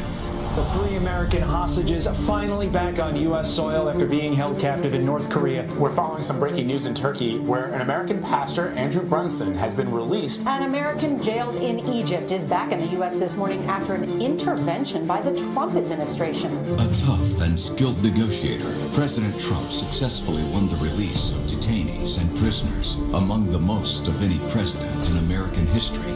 While families waited in despair for news of their loved ones, President Trump provided a new spark of hope by bringing our hostages home. We have Danny Burge back home, where he should be. He was in Yemen in a very horrible situation. Yesterday, the United States government secured the release of Caitlin Coleman, Joshua Boyle, and their 3 children.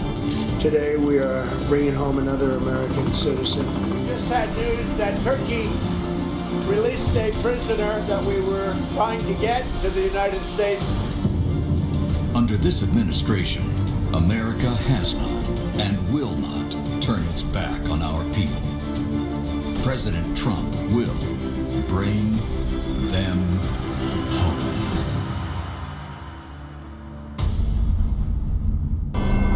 Diplomacy, negotiation skills, perseverance, faith, the ingredients of hope when there is no hope. No American should ever be left behind. Priority, freeing American hostages.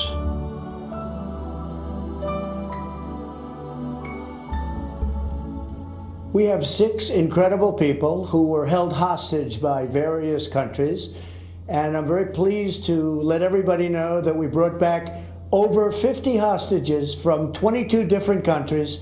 We worked very hard on it, Ambassador O'Brien and others, and I will tell you, we're very proud of the job we did. But I'd like to ask maybe Pastor Brunson to say a few words so we can go through and just give us a little history of what happened and how is life treating you? I was held in Turkey for 2 years, and you took unprecedented steps, actually, to secure my release, and your administration really fought for me.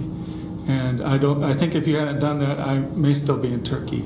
So I'm very grateful. 28 years, right? They had you there they had you scheduled for a long time, Andrew. Yes. We had to get you back. And I have to say that, to me, President Erdogan was very good. And I know they had you scheduled for a long time, and you were a very innocent person. And he ultimately, after we had a few conversations, he agreed. So we appreciate that, and we appreciate the people of Turkey. And you still appreciate the people of Turkey, I understand, right? We love the Turkish people. We still That's great. It's great to have you back, Andrew. Thank you. Please. Mr. President, thank you for having me. Thank My you. name is Sam Goodwin. I'm from St. Louis, Missouri. I was held in Syria for 63 days, and I think I speak for my fellow former hostages and detainees here when I say I'm as grateful as I've ever been for anything to be home safely. And thank you for the invitation and opportunity to be here. Particularly, Ambassador O'Brien was incredibly supportive and helpful to my family, and can't say enough nice things about him. Thank you for promoting him. Good. And just really happy to be here, so thank you. We got you back. You got me back, yeah. We got you all back, and we have some more that we're working on right now to get back that we better do. Please, go ahead. My name is Michael White, Mr. President. I do, once again, it's an honor to be here, honor to meet you in person. Basically, what had happened with me is I traveled over to the country of Iran. It turned out it was a major trap, and I was apprehended there. I went through a lot in their injustice system, in the Iranian justice system. Iran is an oppressive, extortionist, terrorist regime. You know what I'm talking about. But what you did, sir, is you were able to get me out of that prison in record time. It was amazing. Thank you very much. Well, thank you, Really the honor's all mine. Please. Yeah, my name is Josh Holt. This is my wife, Tammy. Yes. We were held hostage in Venezuela for 2 years. I know very well. And you helped us get out. Senator Hatch worked with you very well on that as well. And it was a great honor to be able to meet you right when we got back. And I remember a lot of people asking me, what was it like meeting President Trump? And I just say I was blown away. I just gotten released after 2 years. Then I'm shaking the hand of the president in the Oval Office. So I don't really remember a whole lot of it. So it's nice to meet you again. And it's been great. It's been great to be back, helping people through situations that they've gone through, and now we have started our family. Well, the great people of Utah really wanted me to do something about the two of you, and we were able to do it. And a little bit of a miracle, I think, frankly. It was. Because it was a very hostile period. And we appreciate everybody working so hard with us, but we were able to get you both back. And are you living in Utah now, I hope? We're still living in Utah. That's good. We'll say hello to the folks in Utah because they're great people. Thank you very much. Congratulations. Thank you.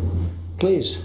I'm Brian there. Spent an unexpected trip there in India. I was not going to India. I was going through India to Nepal, where I've been working for the last 18 years.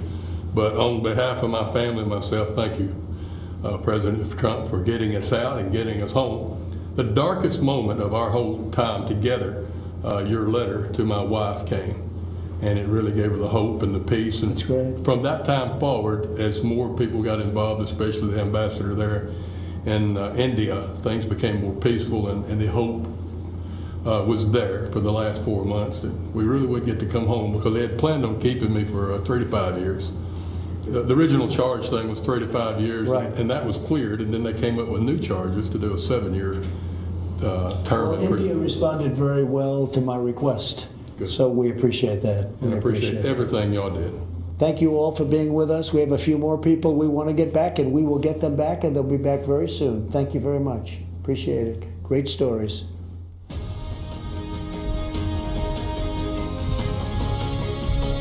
Hello, my name is Maximo Alvarez. I live in Miami, Florida, not far from the state of Florida, which is in just a 90-mile wide blue strip on a map for me. It divides freedom from fear. It divides the past from the present, from the future. I know all about the past. I'll never forget my own.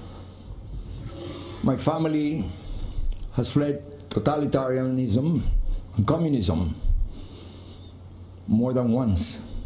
First my dad from Spain, then from Cuba. But my families don't run away. By the grace of God, I live the American dream, the greatest blessing I ever had. My dad, who only had a 6th grade education, told me, "Don't lose this place. You'll never be as well against me." I'm speaking to you today because my family is done abandoning what we rightfully earned. There's no place to hide. I'm speaking to you today because President Trump may not always be politically correct. He's in fact a successful businessman, not your average career politician. Our president is just another family man, a friend, and most important, our elected commander-in-chief who puts America first. Keep in mind, the other guy running for president is mostly concerned about power. Yes, power for them, but not for the benefit of all Americans. I'm speaking to you today because I have seen people like this before. I've seen some pill.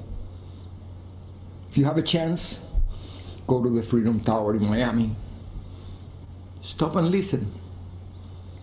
You can still hear the sounds of those broken promises. It is the sound of waves in the ocean carrying families clinging to pieces of wood. Families with children who can't swim, but willing to risk everything to reach this blessed land. It is the sound of tears hitting the paper of an application to become an American citizen.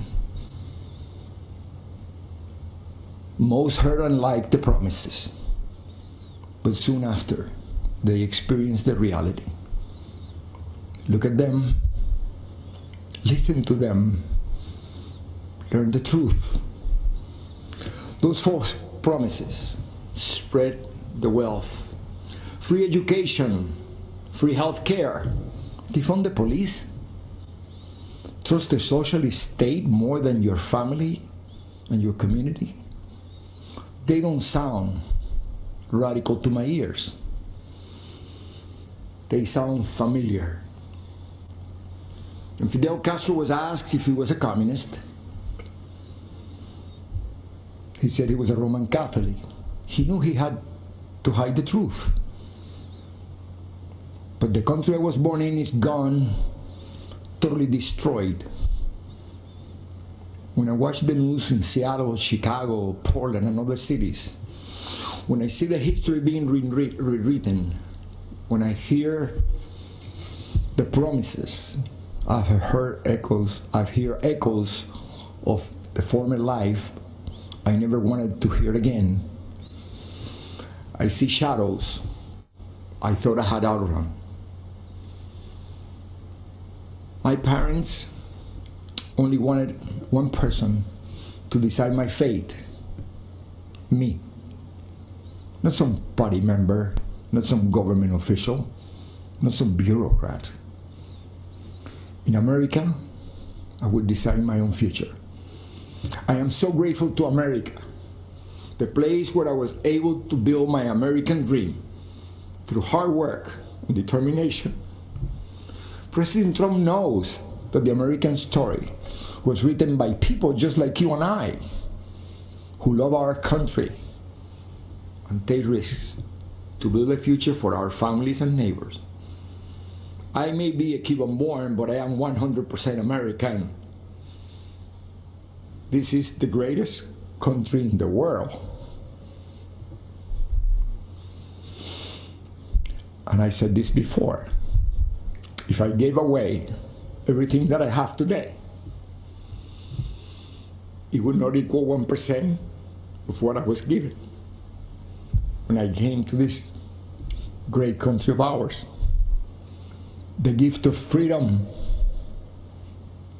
Right now, it is up to us to decide our fate and to choose freedom over oppression. President Trump, he's fighting the forces of anarchy and communism. And I know he will continue to do just that. And what about his opponent and the rest of the DC swamp? I have no doubt they will hand the country over to those dangerous forces. You and I will decide. And here's what I've decided. My decision is very easy. I choose President Trump because I choose America. I choose freedom. I still hear my dad.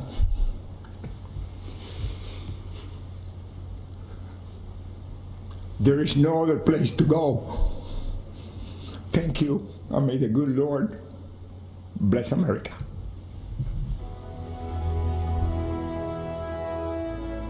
The Democrats are just going more and more left. Many positive about socialism, liking it more than capitalism. Many of the ideas we fought for that were considered radical are now mainstream. The compromise that they came up with, if implemented, will make Biden the most progressive president since FDR.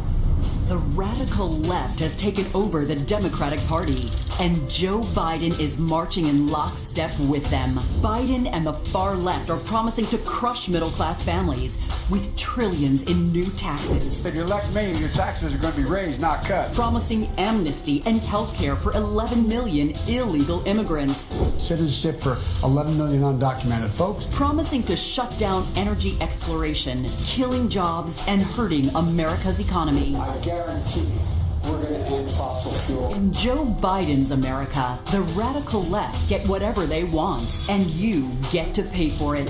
They've already taken over Joe Biden and the Democratic Party. Don't let them take over America.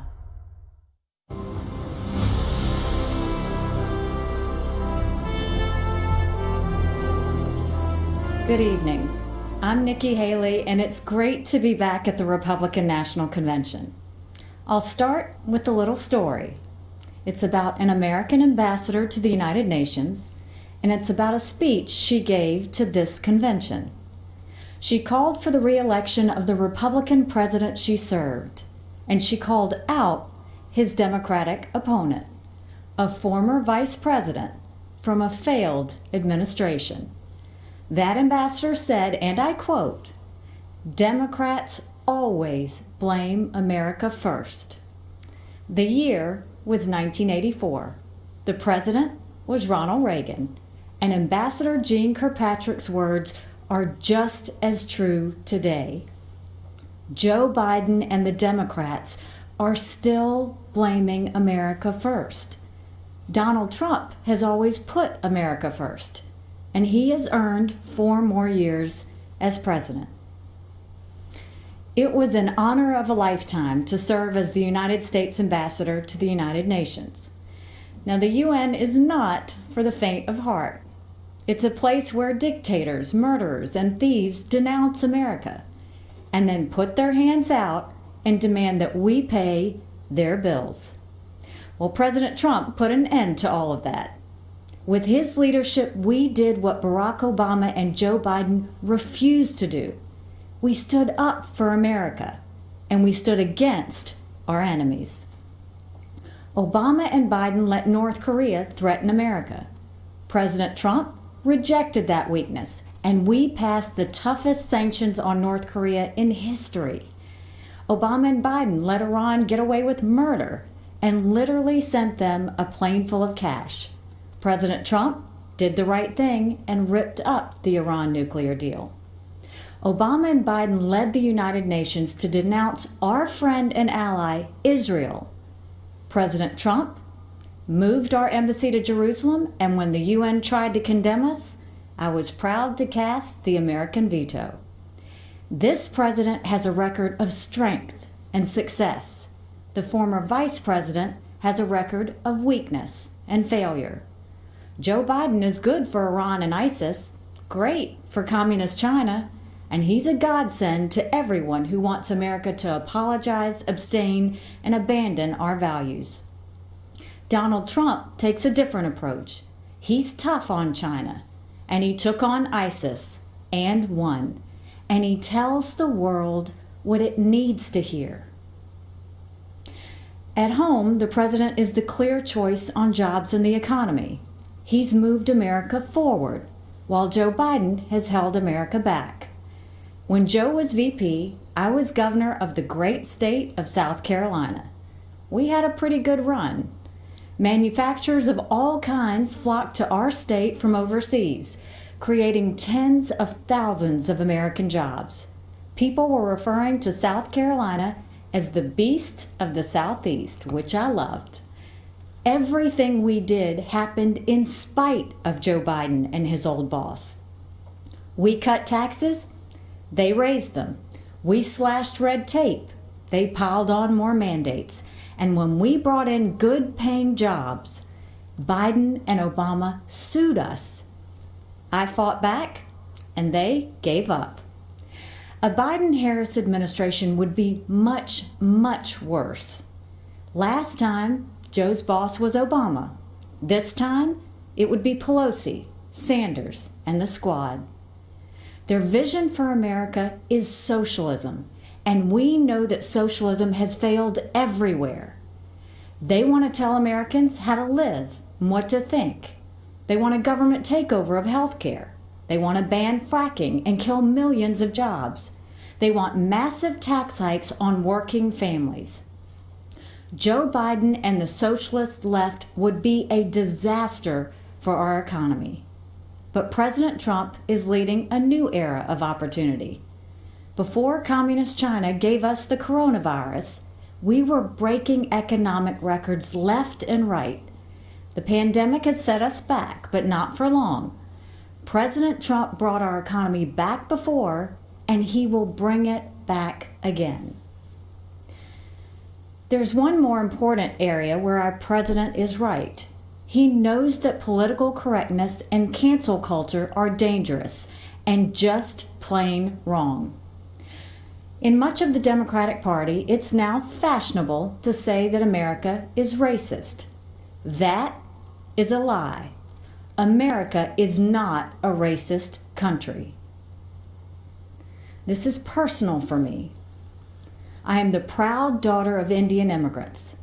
They came to America and settled in a small southern town. My father wore a turban. My mother wore a sari. I was a brown girl in a black and white world. We face discrimination and hardship, but my parents never gave in to grievance and hate. My mom built a successful business. My dad taught 30 years at a historically black college, and the people of South Carolina chose me as their first minority and first female governor. America is a story that's a work in progress. Now is the time to build on that progress and make America even freer, fairer, and better for everyone. That's why it's so tragic to see so much of the Democratic Party turning a blind eye towards riots and rage. The American people know we can do better. And of course we value and respect every black life. The black cops who've been shot in the line of duty, they matter. The black small business owners who've watched their life's work go up in flames, they matter. The black kids who've been gunned down on the playground, their lives matter too. And their lives are being ruined and stolen by the violence on our streets.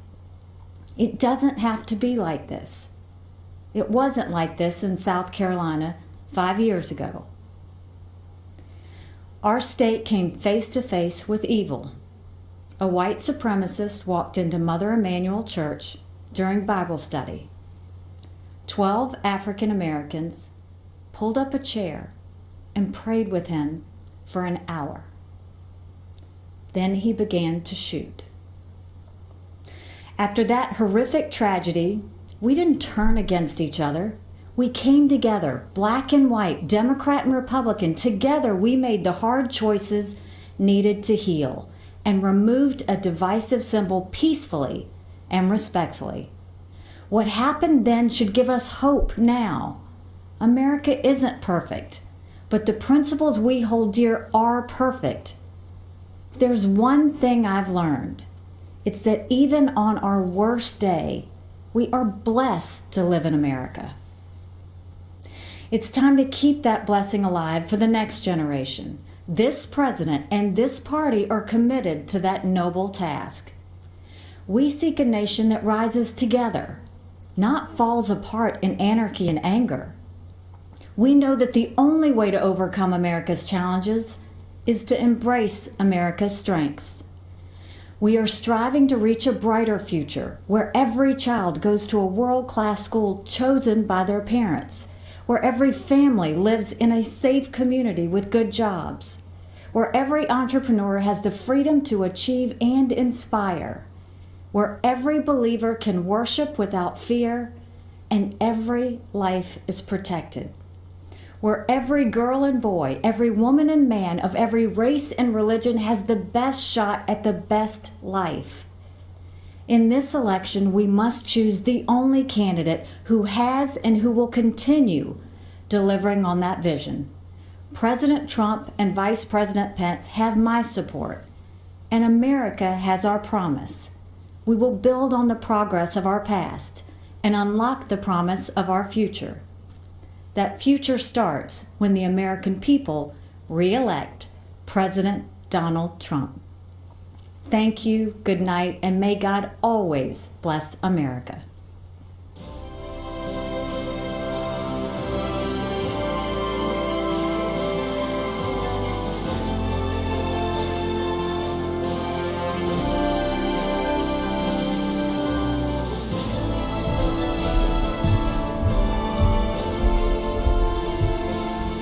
Good evening, America. I'm Donald Trump Jr.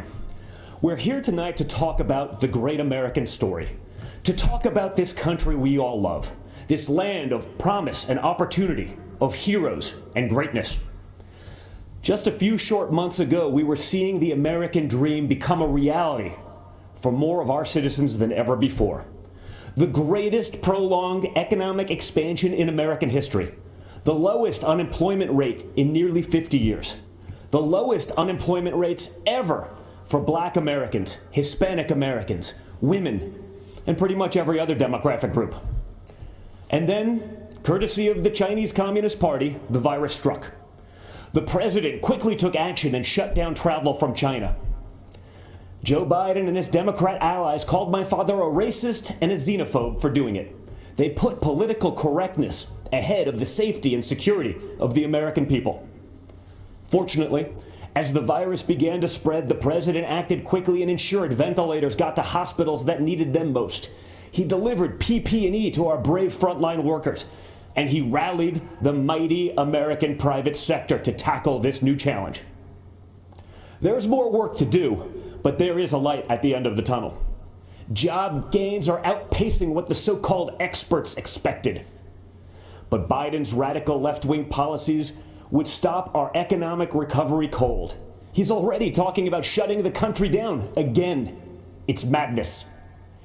Democrats claim to be for workers, but they've spent the entire pandemic trying to sneak a tax break for millionaires in Democrat states into the COVID relief bill.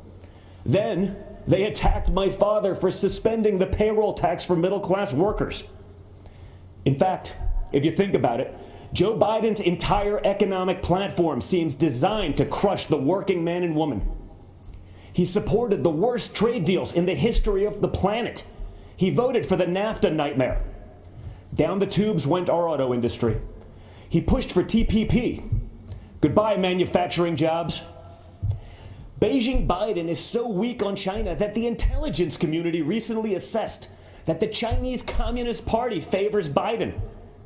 They know he'll weaken us both economically and on a world stage. Biden also wants to bring in more illegal immigrants to take jobs from American citizens.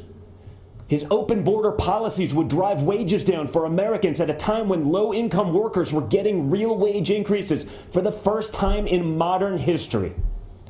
He's pledged to repeal the Trump tax cuts, which were the biggest in our country. After 8 years of Obama and Biden's slow growth, Trump's policies have been like rocket fuel to the economy, and especially to the middle class. Biden has promised to take that money back out of your pocket and keep it in the swamp. That makes sense, though, considering Joe Biden is basically the Loch Ness Monster of the swamp. For the past half-century, he's been lurking around in there. He sticks his head up every now and then to run for president. Then he disappears and doesn't do much in between.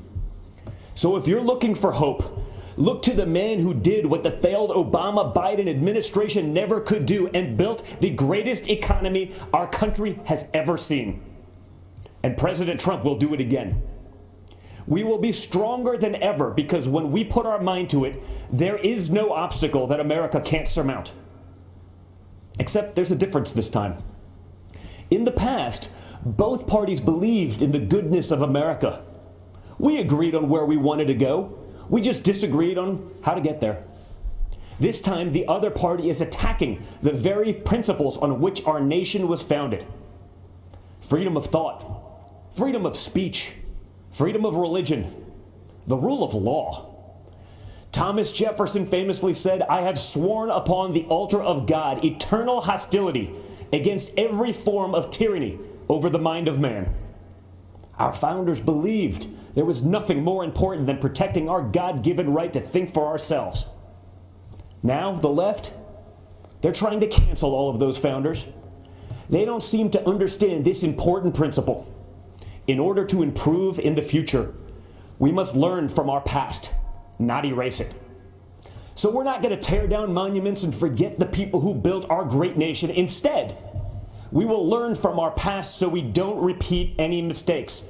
And we will work tirelessly to improve the lives of all Americans. Joe Biden and the radical left are now coming for our freedom of speech. They want to bully us into submission. If they get their way, it will no longer be the silent majority. It will be the silenced majority. This has to stop. Freedom of expression used to be a liberal value, at least before the radical left took over. Now the Republican Party is the home of free speech, the place where anyone from any background can speak their mind, and may the best ideas win. People of faith are under attack. You're not allowed to go to church, but mass chaos in the streets gets a pass. It's almost like this election is shaping up to be church, work, and school versus rioting, looting, and vandalism. Or, in the words of Biden and the Democrats, peaceful protesting. Anarchists have been flooding our streets, And Democrat mayors are ordering the police to stand down. Small businesses across America, many of them minority-owned, are being torched by mobs. The Democrat mayors pretend it's not happening. They actually called it a summer of love. And that brings me to another important principle. Every American must be free to live without fear of violence in your country, in your communities, and in your homes. All men and women are created equal and must be treated equally under the law. That's why we must put an end to racism, and we must ensure that any police officer who abuses their powers is held accountable. What happened to George Floyd is a disgrace, and if you know a police officer, you know they agree with that too. But we cannot lose sight of the fact that our police are American heroes. They deserve our deepest appreciation.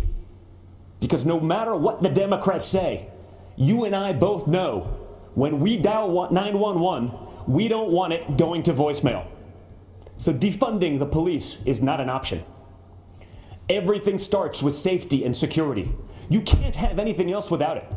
You can't focus on building a better future for your children without the peace of mind that they can study safely in their classrooms, play safely in their neighborhoods, and sleep safely in their beds. But safety is only the beginning. Trump's America is a land of opportunity, a place of promise.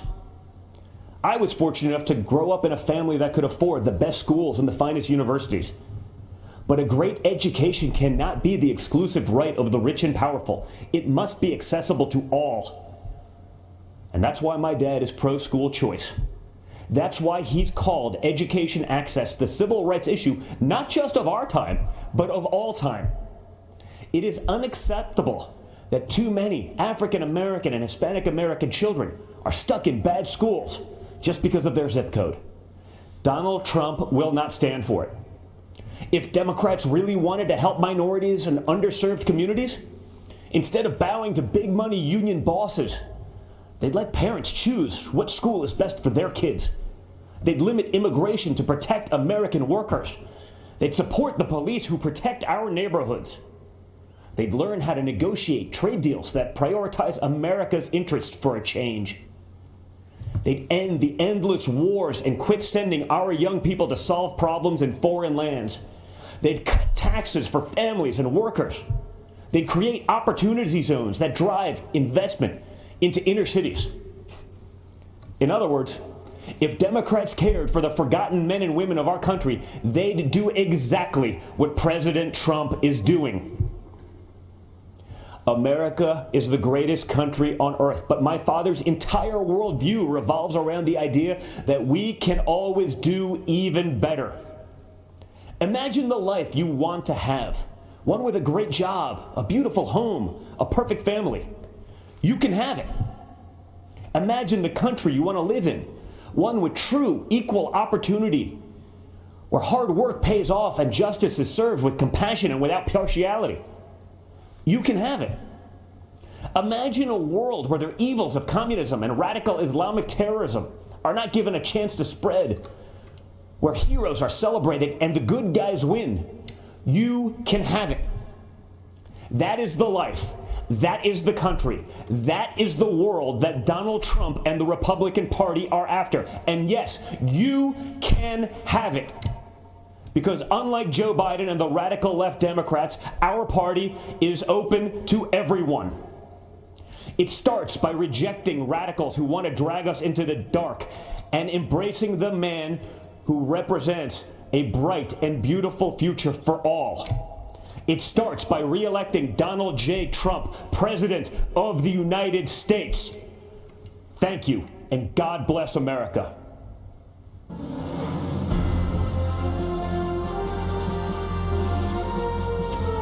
Catalina Lauf. I work in the political space. And I'm Madeline Lauf, and I'm the founder of Begin Health, a children's nutritional company. We grew up in a really small town outside of Chicago. Our mom's from Guatemala. Our dad's a small business owner from Chicago, and so we brought two different cultures together to create us. A little bit of crazy and a little bit of fun, yes. They taught us the values of hard work, liberty, to love this country unapologetically. Our dad is a beekeeper and just had so many different things out in the countryside, and it was just such a sweet, We quaint. grew up selling honey at farmers markets, so my line was, have you ever been stung by a bee? But really, it was teaching us, again, entrepreneurship, small business, self-reliance, and that we're the ones that need to put in the hard work to get what we want. You know, my mother being from Guatemala, escaping what she had there, growing up in poverty, and coming here to the United States, being able to fulfill her destiny and be somebody that she couldn't there in her home country. And they really instilled in us the sense of purpose, but also self-accountability, and that we had to strive to do the things that we wanted, and it was up to us to make those things happen. In America, there's no ceiling of opportunity. You know, you define your own destiny through personal responsibility, through hard work, through having a moral value system. That's the American dream, and President Trump's providing that for everybody. Look at my business, Begin Health. As a small startup that is growing and launching, we are constantly trying to innovate, and the big challenge that COVID brought that we just didn't see coming was that just almost everything kind of just shut down. And when you are a small startup and you have limited funding, and the funding is really only to kind of get you to that next milestone, we were really struggling. And so we were able to apply for a PPP loan, which really helped allow us to continue hiring and working and developing our product so that we could ultimately still launch. It's now more than ever so important to have a president and an administration that understands that small business is the backbone of our economy. Tax Cuts and Jobs Act was huge. Manufacturing, deregulation, fair trade. These are things that affected real Americans. We have a champion in the Oval Office who has this business background. He actually understands the need for small businesses like my sisters to survive. We aren't the stereotypical conservative. I mean, we come from Hispanic descent, and we're millennial women, and that's not what the media wants. And so somebody like AOC, Alexandria Ocasio-Cortez, this far left, these women come out with these very, very destructive political ideologies that are trying to infiltrate millennials and the next generation. I've decided to step up and say, well, we need a counter voice to these women. There has been an assault on capitalism, just generally. And I think it's very scary to imagine a Biden world where the progressive wing ideas are starting to take front and center stage. You know, that will really choke the American economy. There will be over-regulation, over-taxation. It's very hard to innovate through those two things. And ultimately, what's really sad is the thought of, you know, making all of us dependent on the government, and we are not going to allow that. I've seen a lot of moderates, a lot of people now changing over because of everything that's been happening.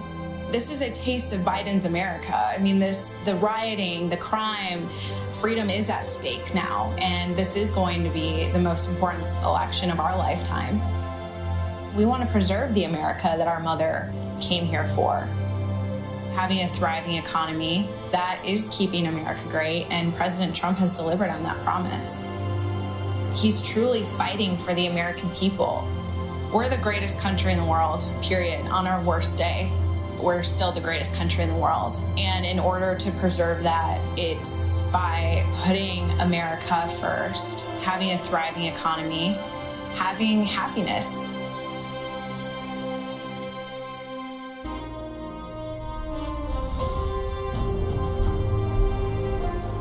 Good evening. I'm Senator Tim Scott from the great state of South Carolina. To all of you tuning in and participating in the political process, God bless you. This isn't how I pictured tonight, but our country is experiencing something none of us envisioned. From a global pandemic to the deaths of George Floyd and Breonna Taylor, 2020 has tested our nation in ways we haven't seen for decades. But regardless of the challenges presented to us, every 4 years, Americans come together to vote, to share stories of what makes our nation strong and the lessons we have learned that can strengthen it for further generations. Because while this election is between Donald Trump and Joe Biden, it is not solely about Donald Trump and Joe Biden. It's about the promise of America. It's about you and me, our challenges and heartbreaks, hopes and dreams. It's about how we respond when tackling critical issues like police reform, when Democrats called our work a token effort and walked out of the room during negotiations because they wanted the issue more than they wanted a solution. Do we want a society that breeds success or a culture that cancels everything it even slightly disagrees with? I know where I stand because you see, I am living my mother's American dream.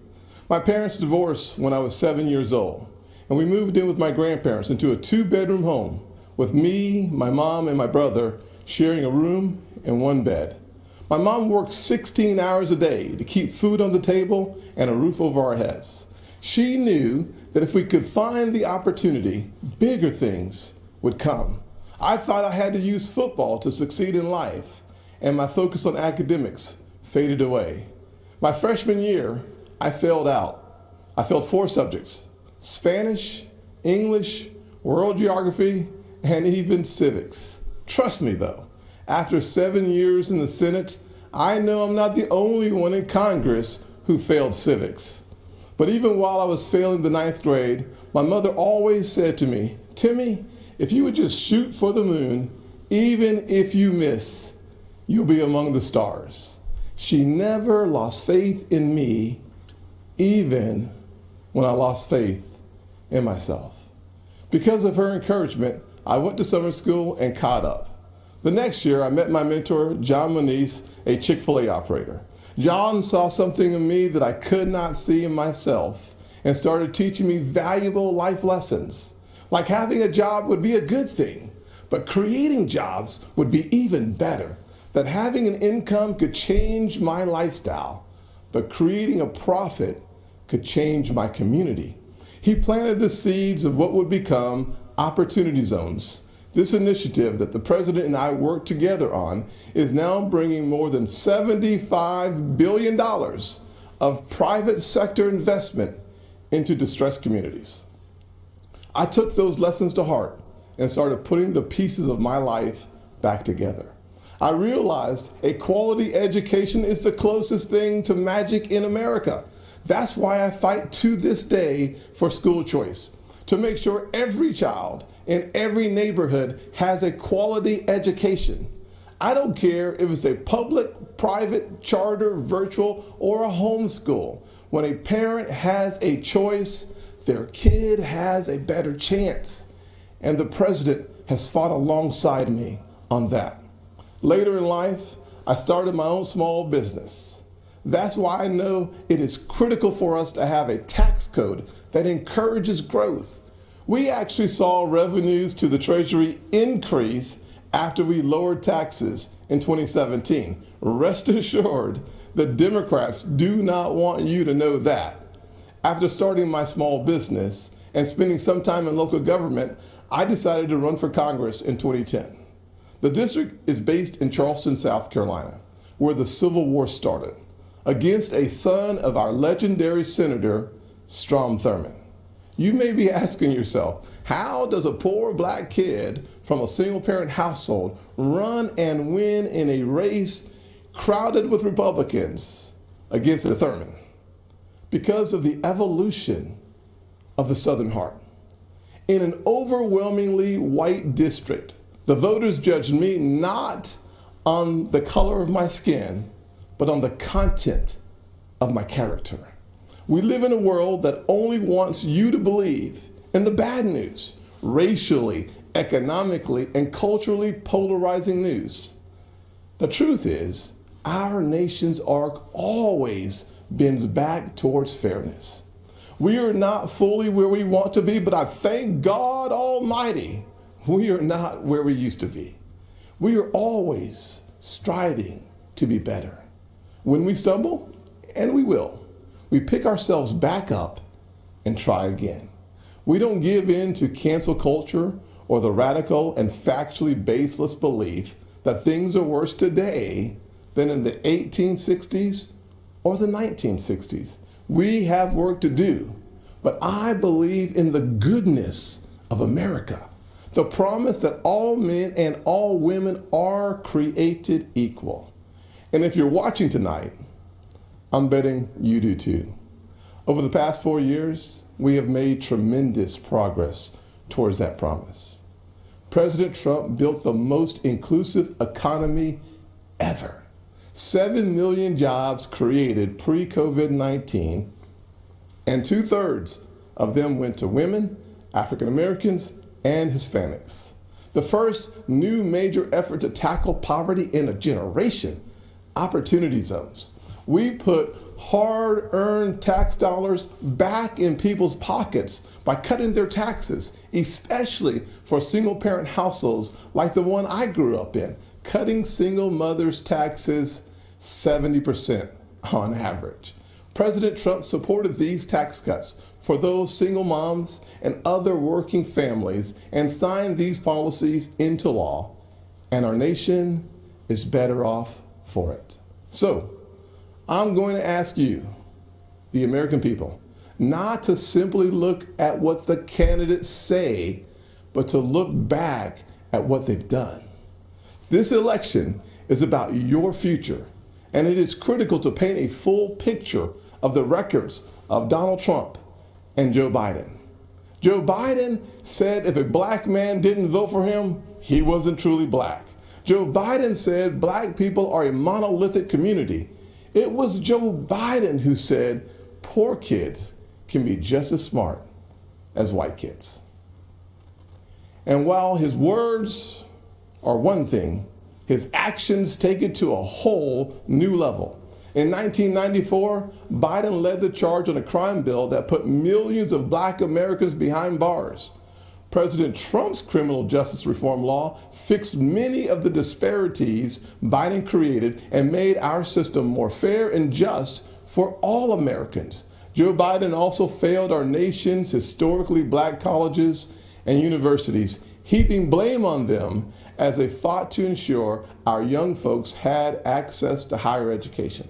Once again, to clean up Joe Biden's mess, President Trump signed into law historically high funding for HBCUs, as well as a bill to give them permanent funding for the first time ever.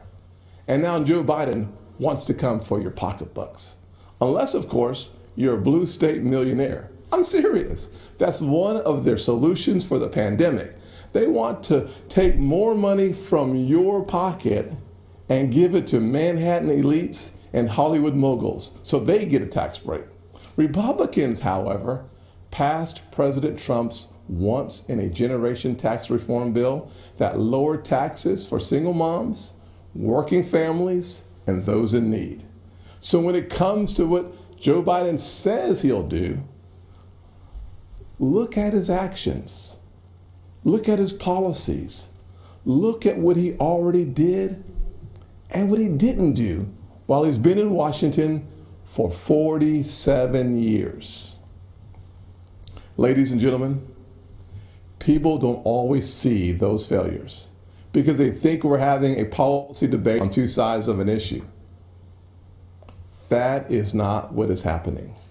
Our side is working on policy, while Joe Biden's radical Democrats are trying to permanently transform what it means to be an American.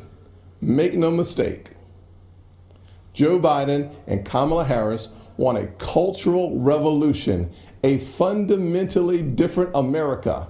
If we let them, they will turn our country into a socialist utopia. And history has taught us that path only leads to pain and misery, especially for hardworking people hoping to rise. Instead, we must focus on the promise of the American journey. I know that journey well. My grandfather's 99th birthday would have been tomorrow. Growing up, he had to cross the street if a white person was coming. He suffered the indignity of being forced out of school as a third grader to pick cotton, and he never learned to read or write. Yet, he lived long enough to see his grandson become the first African American to be elected to both the United States House and the United States Senate in the history of this country. Our family went from cotton to Congress in one lifetime. And that's why I believe the next American century can be better than the last. There are millions of families just like mine all across this nation, full of potential, seeking to live the American dream. And I'm here tonight to tell you that supporting the Republican ticket gives you the best chance of making that dream a reality. God bless you. And Father, please continue blessing the United States of America. God bless.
The convention is now recessed.